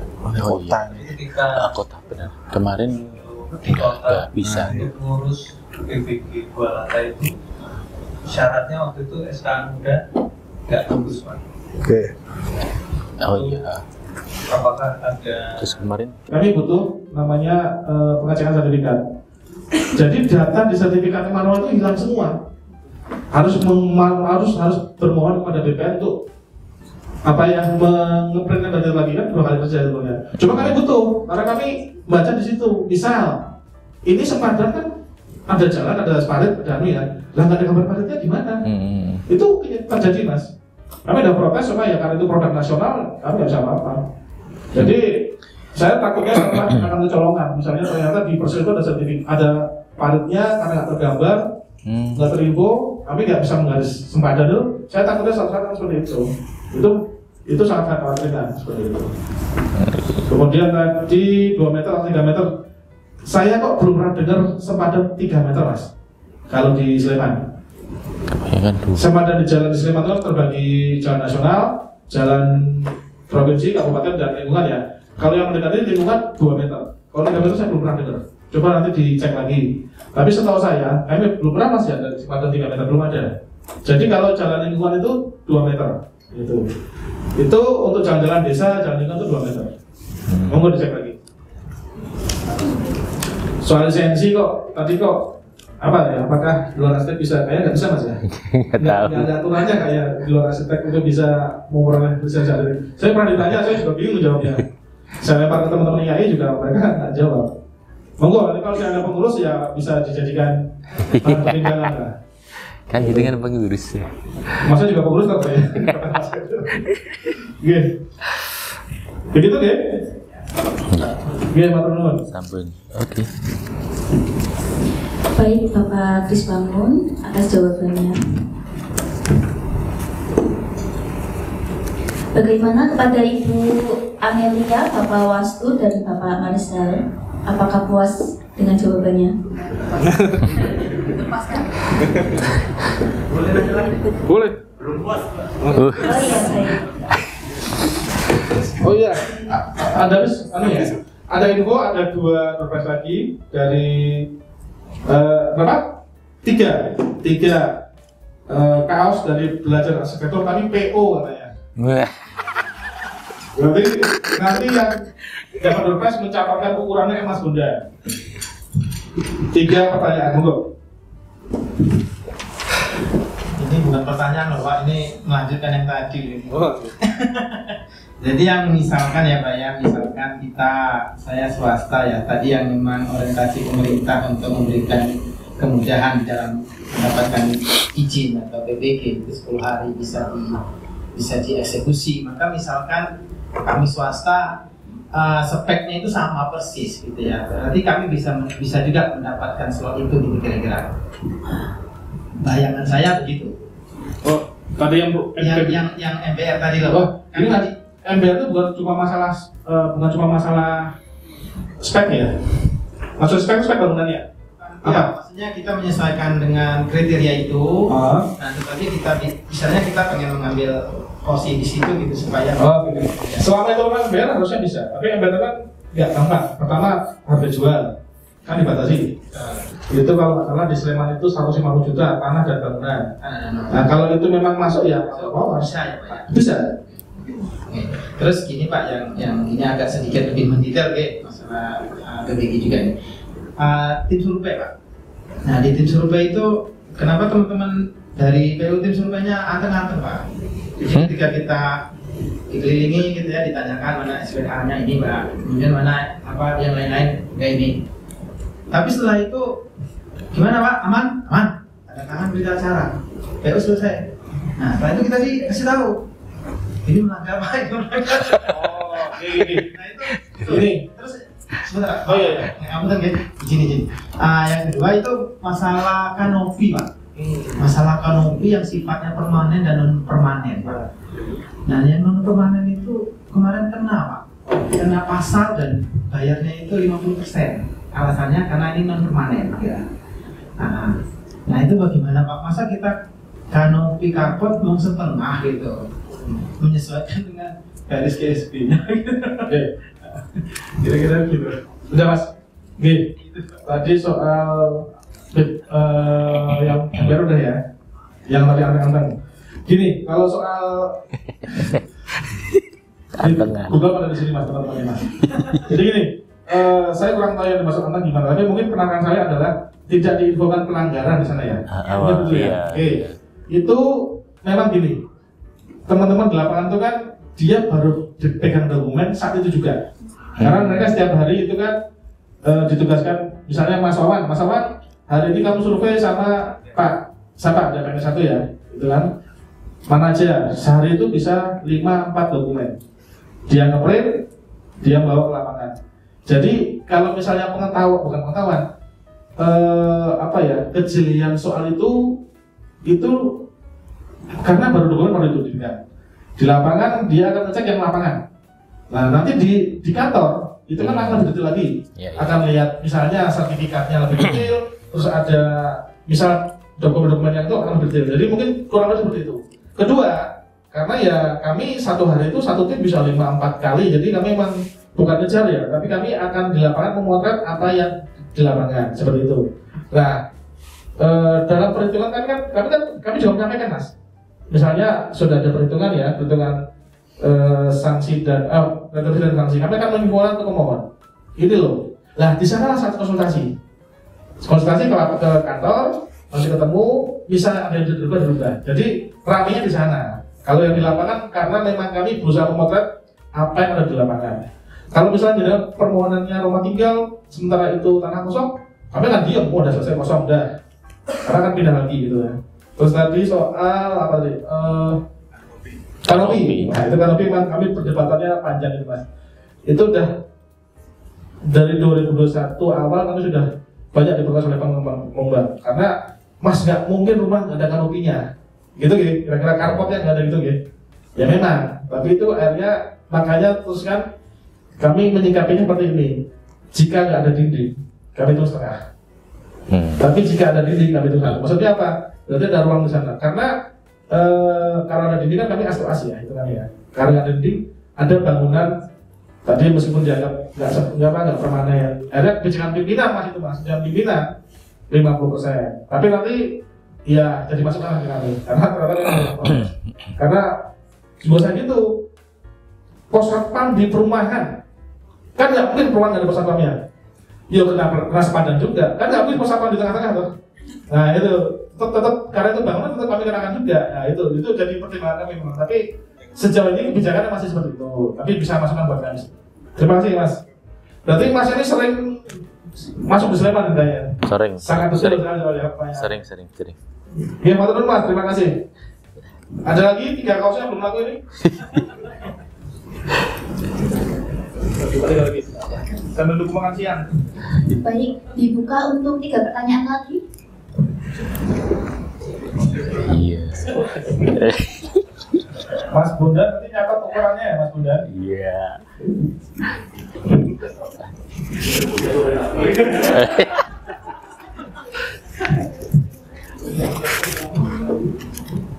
Selamat pagi. Perkenalkan saya saya mau menanyakan ke Mas Hani dulu sebagai praktisi dan pengalamannya banyak sekali. Yang basic sih Mas, kalau mau mengurus IMB dulu IMB sekarang PBG itu mending ngurus sendiri, apa lewat biro. Itu mending mana gitu? Ya.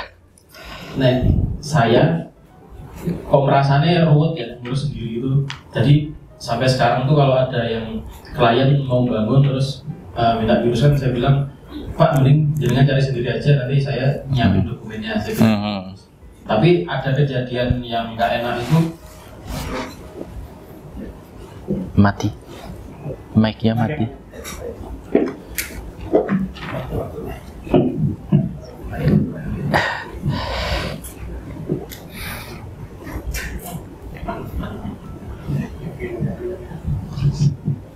Pernah ada kejadian saya pasrahkan klien untuk mencari biro, nggak tahu dapatnya dari mana bironya, tapi kemudian jadi yang diajukan itu adalah rumah plus toko plus gudang, kemudian mengurus ini itu sampai 3 tahun baru keluar. Nah, yang lebih nggak enaknya itu adalah klien itu nggak diinfo apa-apa, tapi saat udah tahap setelah KRK, setelah disurvei itu dendanya keluar semua tanpa diinfo ke klien kalau wah dendanya kok sampai, kalau nggak salah dendanya sampai 100 juta. Ush. Karena berbagai pelanggaran, termasuk tadi membahas kanopi itu juga. Jadi ada kanopi di situ dan itu dihitung bangunan itu, nah itu sudah melewati batas semua. Dendanya sampai segitu besar. Terus klien balik ke saya, bisa nggak ini dibantu kok dendanya sampai segini gitu. Aduh, gimana ya Pak? Terus akhirnya ya akal-akalan. Saya bilang, gimana kalau kita foto kanopinya terus nanti diedit, tampilkan langit. Alhamdulillah. Gak ada lokasi. Ya, itu cerita. Tapi memang benar adanya seperti itu dan ya terima kasih karena sudah dibantu seperti itu. Klien saya juga lega sedikit, berkurang entah berapa persen itu, tapi itu sungguh-sungguh apa ya, mengagetkan itu kok dendanya sampai sebanyak itu dan yang biro ini tuh nggak info apa-apa gitu. Sementara itu sudah terbangun gitu. Kalau dia ngomong dari awal kan ya udah kanopinya itu nggak dibangun dulu seperti itu. Itu yang pertama ke Mas Ani, itu mending mana. Terus berlanjut ke Pak Chris, kita itu mau mengurus itu sebagai arsitek atau sebagai yang membangun itu kadang itu menghadapi pikiran ruwet Pak. Wah, ngurus dewe kok ini ruwet banget ya, benang ruwet. Nah, Pak Marcel tadi kan udah bertanya informasi awal apa sih yang bisa kita dapat biar semuanya itu padam gitu Pak. Jadi semacam kalau sekarang kan lagi banyak orang bikin bagan-bagan yang memudahkan kita untuk melihat, oh kalau membangun rumah, membangun kos, membangun toko itu ngelihat bagan itu bagan yang jelas sekali loh, padam. Oh dari sini ke sini, dari sini ke sini, kalau ini gagal ke sini gitu. Itu kayaknya belum pernah lihat, khususnya misalnya Sleman gitu. Kalau misalnya itu ada kan sepertinya akan membantu sekali kita tanpa melewati biro. Jadi kita bisa ngurus sendiri dengan nyaman, dengan klien pun kalau langsung memasrahkan, oke Pak kita kerjakan sendiri aja, bisa tanpa lewat biro. Karena biro itu memang jujur mahal sih. Karena banyak yang mereka minta. Itu saja pertanyaannya, terima kasih. Satu lagi, Mas Yoman. Beli. Oh. Saya tambahnya Pak ya, pertanyaannya masalah. Jadi memang kita itu di Sleman Pak itu perlu ya Pak ya, orang yang kita taruh di perizinan satu atap itu, yang itu menjadi informasi awal terhadap proses yang akan dilalui untuk dia mendapatkan PBG. Nah sekarang kan nggak ada Pak, pas planning aja kita udah nggak ada di sana. Jadi kalau misalkan saya mau konsultasi, misalnya saya buat Denan nih, saya mau konsultasi nggak bisa ke sana, lempar ke tata ruang. Nah tata ruang nanti ketemunya sama mbak-mbaknya itu. Mbak siapa Mas? Oh, Mbak-mbaknya itu. Nah, Mbak. tapi ketika ditanyakan sama mbak-mbaknya itu, secara detail juga mbaknya nggak bisa menjawab, dia hanya memberikan data aja. Data di sana tertera 3 meter. Saya sampaikan, Mbak ini udah terbangun sejak tahun 70-an. Nah 2 meter Mbak. Nah ini bagaimana? Bukan apa-apa Pak, urus saja. Yang penting ini 3 meter datanya udah itu aja. Nah, artinya tidak ada solusi di situ Pak. Artinya tetap kembali lagi kalau misalkan bisa dijadikan sebuah bukan ya Pak, masukan ya buat teman-teman di perizinan. Kita perlu ada satu orang lah misalkan di dinas perizinan satu atap itu untuk memberikan informasi yang padat. Terima kasih Pak. Kemudian untuk Bapak yang selanjutnya. Beli. Selamat siang Selamat siang. kepada narasumber, sama sama teman-teman semua. Saya Nyoman, saya mau nanya dulu ke Mas Hari. Pelanggaran nih. Posisi sebagai ini ya Mas ya, user. Tips dan triknya bagaimana, pernah nggak membangun dulu sebelum PBG-nya keluar? Wah, iki PBG ya, PBG. Pengalamannya bagaimana gitu? Apakah makin lama, apakah makin cepat atau bagaimana gitu Mas? Ini kan Mas Hani. Oke. Terus yang untuk Bapak Kris Bangun, tadi saya pernah lihat ada tentang perhitungan struktur dan ME Pak ya. Itu apakah harus ada konsultan berlisensinya juga untuk struktur dan ME-nya? Apakah bisa cuman kalau saya sumur air hujan ya itu 60 meter persegi 1 unit ya. Nah, apakah nanti ditanyain juga Pak tentang listriknya bagaimana?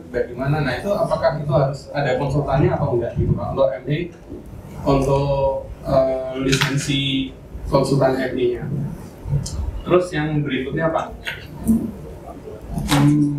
Mbak PBG ini kan lama ya Pak prosesnya. Kalau misalnya ownernya itu pengennya buru-buru aja, pengennya PBG-nya maju. Akhirnya kita ngurus PBG, bangunnya juga duluan gitu. Kira-kira bagaimana tanggapan dari Bapak? Sama ukuran kaos? Kaos.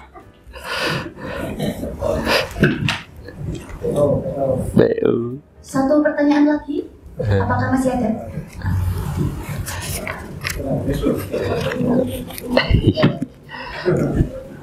Selamat siang.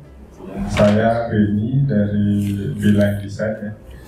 Saya juga punya beberapa pengalaman dari pengurusan PBG ini ya sebelumnya yang dulu. Dan yang di Kodia ini memang menurut kami panjang sekali gitu ya. Ini saya sedang mengurus terakhir itu di 8 Oktober kita masukin di 2024, tapi pengurusan awal itu dari 2022. Dan itu koreksinya terus menerus gitu ya. Dan saya tahu dari klien ini tuh koreksinya berurutan. Jadi misal koreksi di titik nomor sekian tidak diberesin, yang belakang itu tidak dilihat lagi. Jadi kita terhambat sekali di situ ya. Ini tergantung kebijakan personnya sih. Mending bangun dulu daripada menunggu gitu ya. Karena kan yang punya dana juga kok aku 2 tahun nggak bangun, tapi kalau 2 tahun tak bangun untuk usaha aku udah untung gitu ya dibanding. Nah ini mungkin dikasih tadi benar ya. Ada forum apa atau ketemu siapa ketika kita udah mentok itu larinya kemana gitu ya. Sama penyelesaiannya seperti apa, mungkin ini jadi solusi gitu ya. Ketika kita mentok tuh dapat solusinya kemana ya. Terus yang kedua itu dengan perhitungan struktur. Ini memang bukan di ranah kita gitu ya. Di arsitektur, penghitungan struktur seperti apa. Nah, kita memang menyediakan dari gambar kerja, fasad bangunan yang mengikuti peraturan-peraturan di Kodia ya banyak. Bangunan-bangunan itu kan cagar budaya atau apa ya. Dan kita udah sesuaikan itu, mentok-mentoknya lagi di struktur.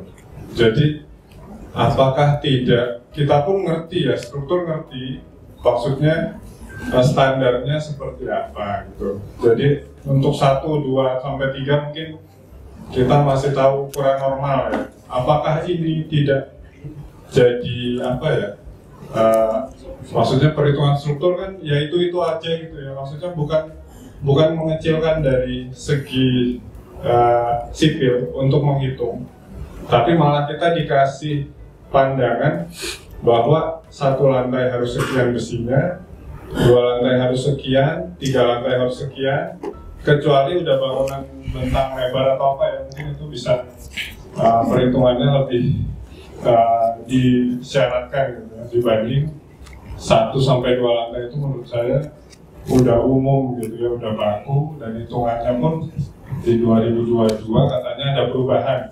Saya pakai hitungan lama, istilahnya dulu itu bisa copy gitu ya. Sekarang keluar hitungan baru dengan cara yang baru itu nggak bisa copy gitu, jadi sudah disesuaikan. Nah, mungkin ini prakteknya banyak, ini cuma copy perhitungan struktur itu udah nggak bisa perbarui. Itu ya. Yang ketiga mungkin SLF ini jadi ini kayak maksudnya besok tuh kayak misalnya jual rumah atau apa itu SLF ini harus ada gitu. Bisa kalau PBG, IMB kan memang ya, tapi kalau SLF ini ada ya, karena rumah saya pun belum ada kan. Gitu kan, apakah kita harus ngurus dulu atau gimana? Ya, terima kasih ya. Baik, terima kasih atas pertanyaannya Pak. Oh iya, boleh. Selamat siang, saya Setiawan. Saya ingin tambahkan aja dari banyak yang disampaikan teman-teman selama mengurus PBG SLF itu, mungkin terlintas di pikiran saya, akan bisa nggak ya kalau di dinas perizinan itu membuat sebuah kategori bangunan yang akan diajukan perizinannya, misalnya berdasarkan luas ya. Rumah tinggal 1 lantai itu punya persyaratan ini. Rumah tinggal di atas 500 meter persegi punya persyaratan seperti ini. Terus misalnya bangunan komersial 1 lantai, 2 lantai, 3 dia punya persyaratan seperti ini. Jadi dasar-dasar aturan yang mungkin bisa dikeluarkan dari pemberi izin itu bisa di-share kepada kami arsitek maupun teman-teman struktur, untuk setidaknya 50% itu sudah memenuhi aturan dari pemberi izin. Jadi misal ada kategori itu nanti mungkin akan berkembang ya. Jadi mungkin kalau dari fungsi rumah tinggal dengan ukuran sekian punya aturan sekian, dengan rumah tinggal 2 lantai, 3 lantai punya aturan sekian, strukturnya sekian, pembersihannya sekian. Itu sebenarnya kalau bisa dibuat kategori seperti itu, nanti pada level bangunan yang lebih tinggi pun punya panduan begitu Pak, maksudnya.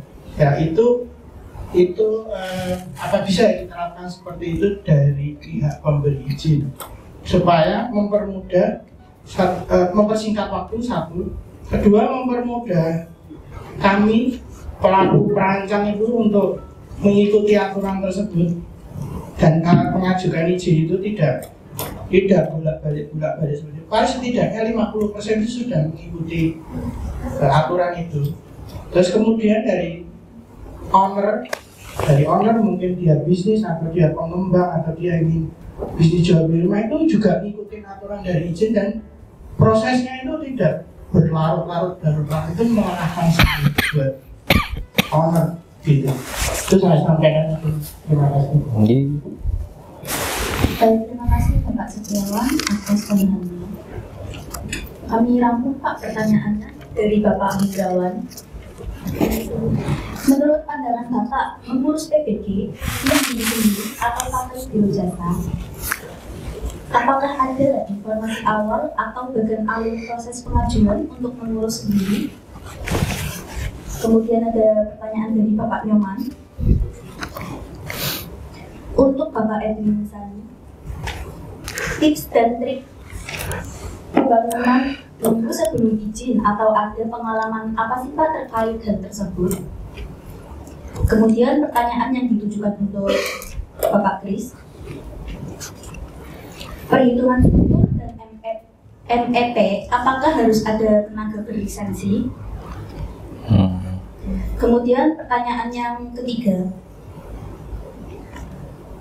pemilik bangunan PBG-nya ingin cepat, tetapi di lokasi bangunan sambil dibangun duluan.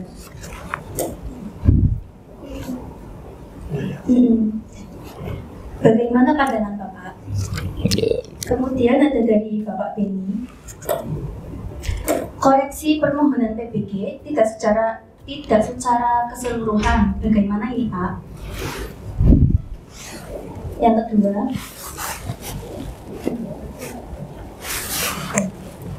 apabila bangunan tipikal, apakah harus ada perhitungan struktur yang dihitung ulang? Kemudian yang terakhir dari Bapak ini yaitu jual beli rumah, apakah harus ada SLS?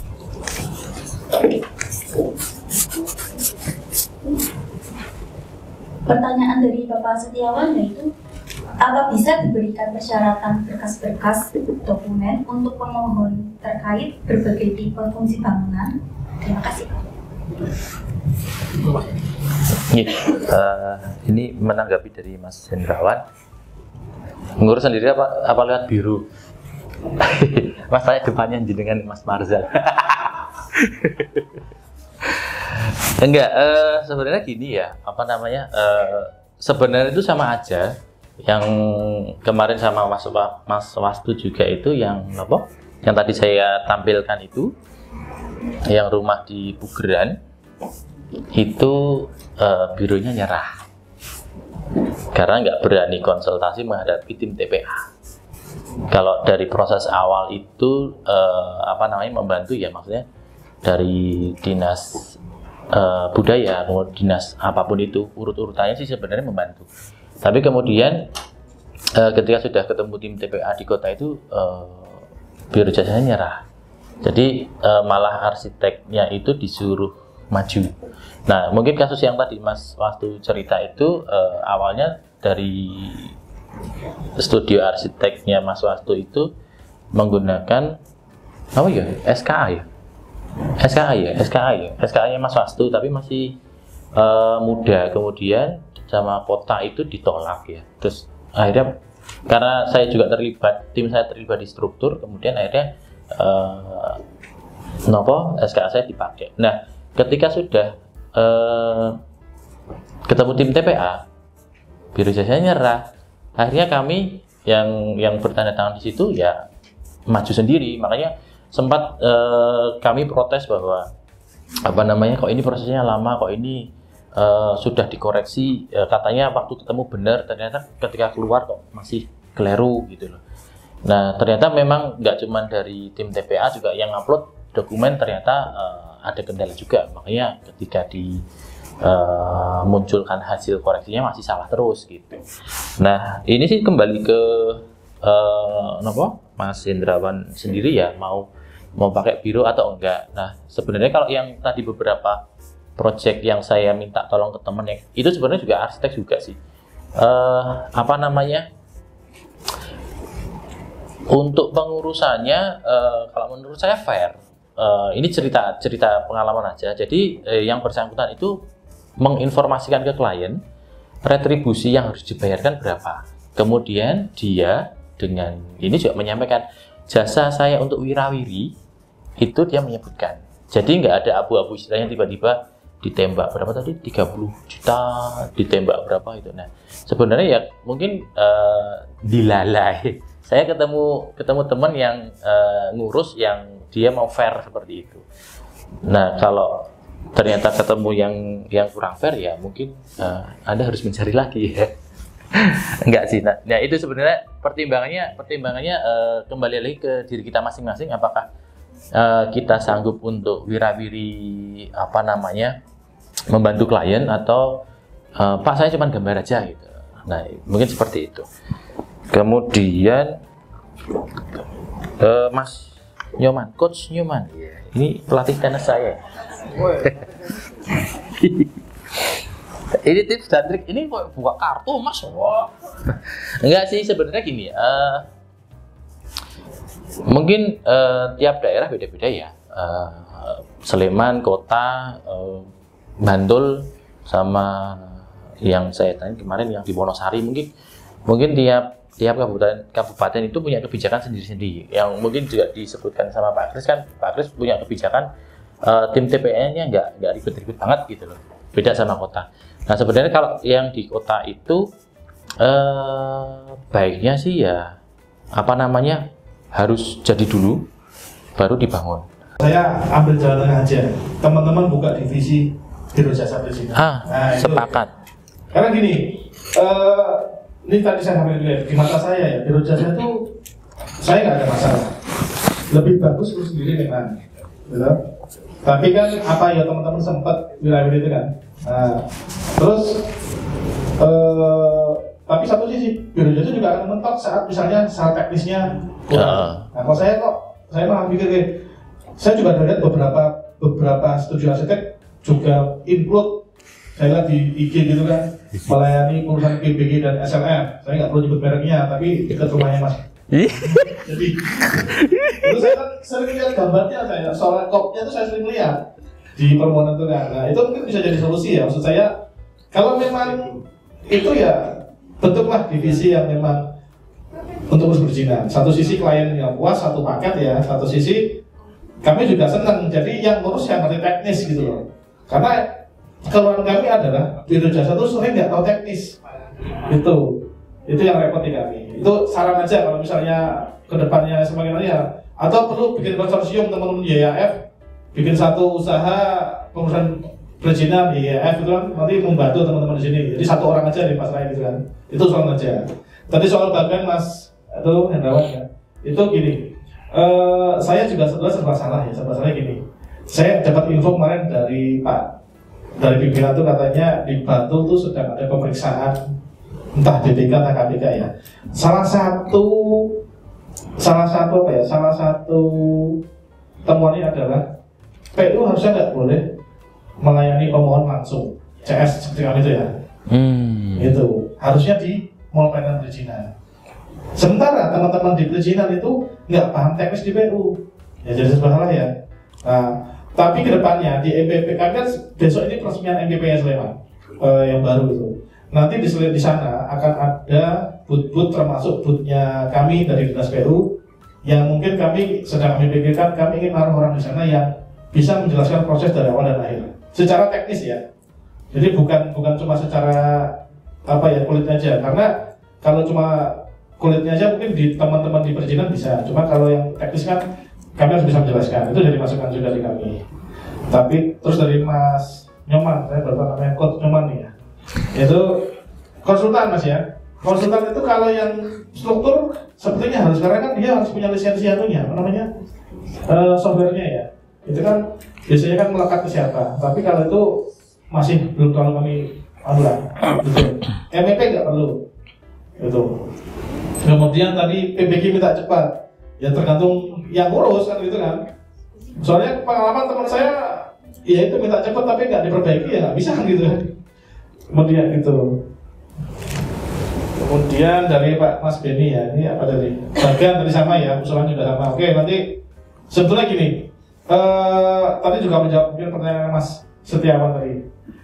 Di PP 16 itu rigid, di sana rigid sebetulnya. Kategori ada, syaratnya ada.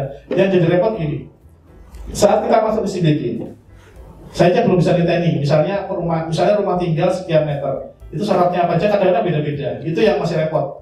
Bedanya gini, bedanya tuh kadang jadi satu si gambarnya, kadang dipisah-pisah, denda sendiri itu yang masih kami belum bisa. Tapi prinsipnya sama sebetulnya, semua syarat sama, dari tata ruang, dokumen lingkungan itu sama semuanya. Cuma yang membedakan adalah misal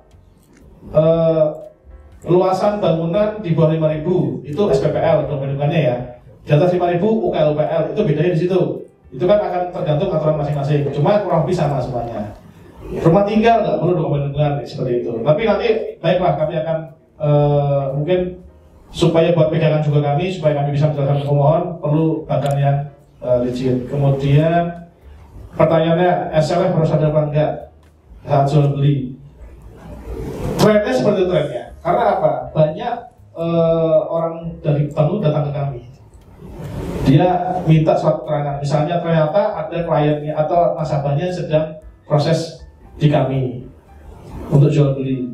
Ternyata diminta Mas. Jadi, tapi saya belum tahu ya. Kayak belum semua bank. Cuma trennya seperti itu. Jadi untuk pengurusan jual beli juga trennya ke sana. PBG jelas. Cuma SLF sekarang mulai diminta. karena beberapa kali orang bank datang kami minta cover note alias minta surat keterangan bahwa atas nama nasabah ini sedang melakukan proses di dinas kami. Itu berarti kan artinya apa? Artinya ada arah ke sana untuk SLF itu diminta. Cuma memang selama ini yang maju ya rata-rata usaha. Kalau rumah tinggal masih tadi biasanya kalau jual beli itu. Oh iya, mungkin kalau tadi bangunannya tadi saya belum cerita mungkin ya. Kalau misalnya permohonan itu saat bangunannya sudah jadi seperti apa? Ya terbitnya PBG dan SLF kan gitu. Terus ada pertanyaan, kalau misalnya ngurus boleh nggak bangun dulu seperti apa? Kalau di Sleman itu gini, saat pemohon memasukkan nomor register, misal di bulan Desember 2024 ini ya, belum ada bangunan. Kami kan tinjau kan, ya karena proses tadi kelengkapan dan lain-lain, baru bisa tinjau di bulan Februari 2025. Bangunan sudah, tiba-tiba sudah ada 2 bulan. Kami akan cross check kapan bangunnya. Kami terserah kami tanya kiri kanan. Kalau memang saat dia mengajukan belum terbangun, kami anggap itu PBG dan tidak ada sanksi administrasi atau denda. Tapi kalau ternyata memang dia sudah bangun duluan, ya otomatis kami anggap itu sudah mendahului dan ada sanksi administrasi. 1 kali retribusi. Jadi misalnya retribusinya 5 juta ya otomatis nanti dia sudah 5 juta lagi untuk sanksi mendahului khusus untuk usaha seperti itu. Kalau yang usaha rumah tinggal tidak ada sanksinya. Cuma paling ganti permohonan. Kami akan seperti itu. Kami juga bahasa Jawanya toko-toko lah. Misalnya permohonan sudah lama karena kelalaian entah kami entah dari pemohon juga keduluan bangunnya daripada izinnya. Kami akan lihat kapan toh memang bangunnya. Kami kan juga bisa tanya kiri kanan, bisa menilai bangunannya jadinya kapan. Nggak serta-merta seperti itu. Jadi tapi secara prinsip ya ada baiknya diurus dulu semampu mungkin kan gitu. Begitu ya? Intinya gini teman-teman semua. Monggo kalau misalnya ada pertanyaan lebih lanjut nanti monggo bisa datang ke kantor, nanti ada nomor layanan juga atau mungkin yang kenal saya bisa langsung ke saya. Kalau misalnya belum ada nomor saya bisa tanya Mas Nyoman, Mas Ani, Mas Bondan, Mbak Ai yang ada di sini monggo. Jadi saya terbuka. Harapan saya apa? Sejak ada Yasin BG ini, semua kan tercatat. Bola ada di mana? Apakah di kami atau di pemohon? Jadi kita bisa fair. Kalau memang apa di kami ya kami salah. Tapi kalau misalnya pemohon mendiamkan saja terus tiba-tiba marah, ya itu nggak fair, kan gitu ya. Jadi sama-sama kalau saya jangan takut bayangan dulu. Memang semua ada prosesnya, ada syaratnya. Tapi menurut saya kalau dengan karena selama ini yang berat adalah syarat teknis. Dan itu teman-teman semua saya yakin sudah bisa memprovide, menyediakan. Nah monggo kalau saya kalau masih nanti selanjutnya ada pertanyaan bisa melalui nomor layanan di kantor atau misalnya yang saya jawab nggak apa-apa. Selama itu saya bisa jawab, saya jawab. Harapan saya apa? Pengurusan PBG dan SLF di Sleman bisa menjadi lebih terbuka, lebih mudah, lebih murah. Itu nggih. Nggih. Matur nuwun, selamat siang. Iya.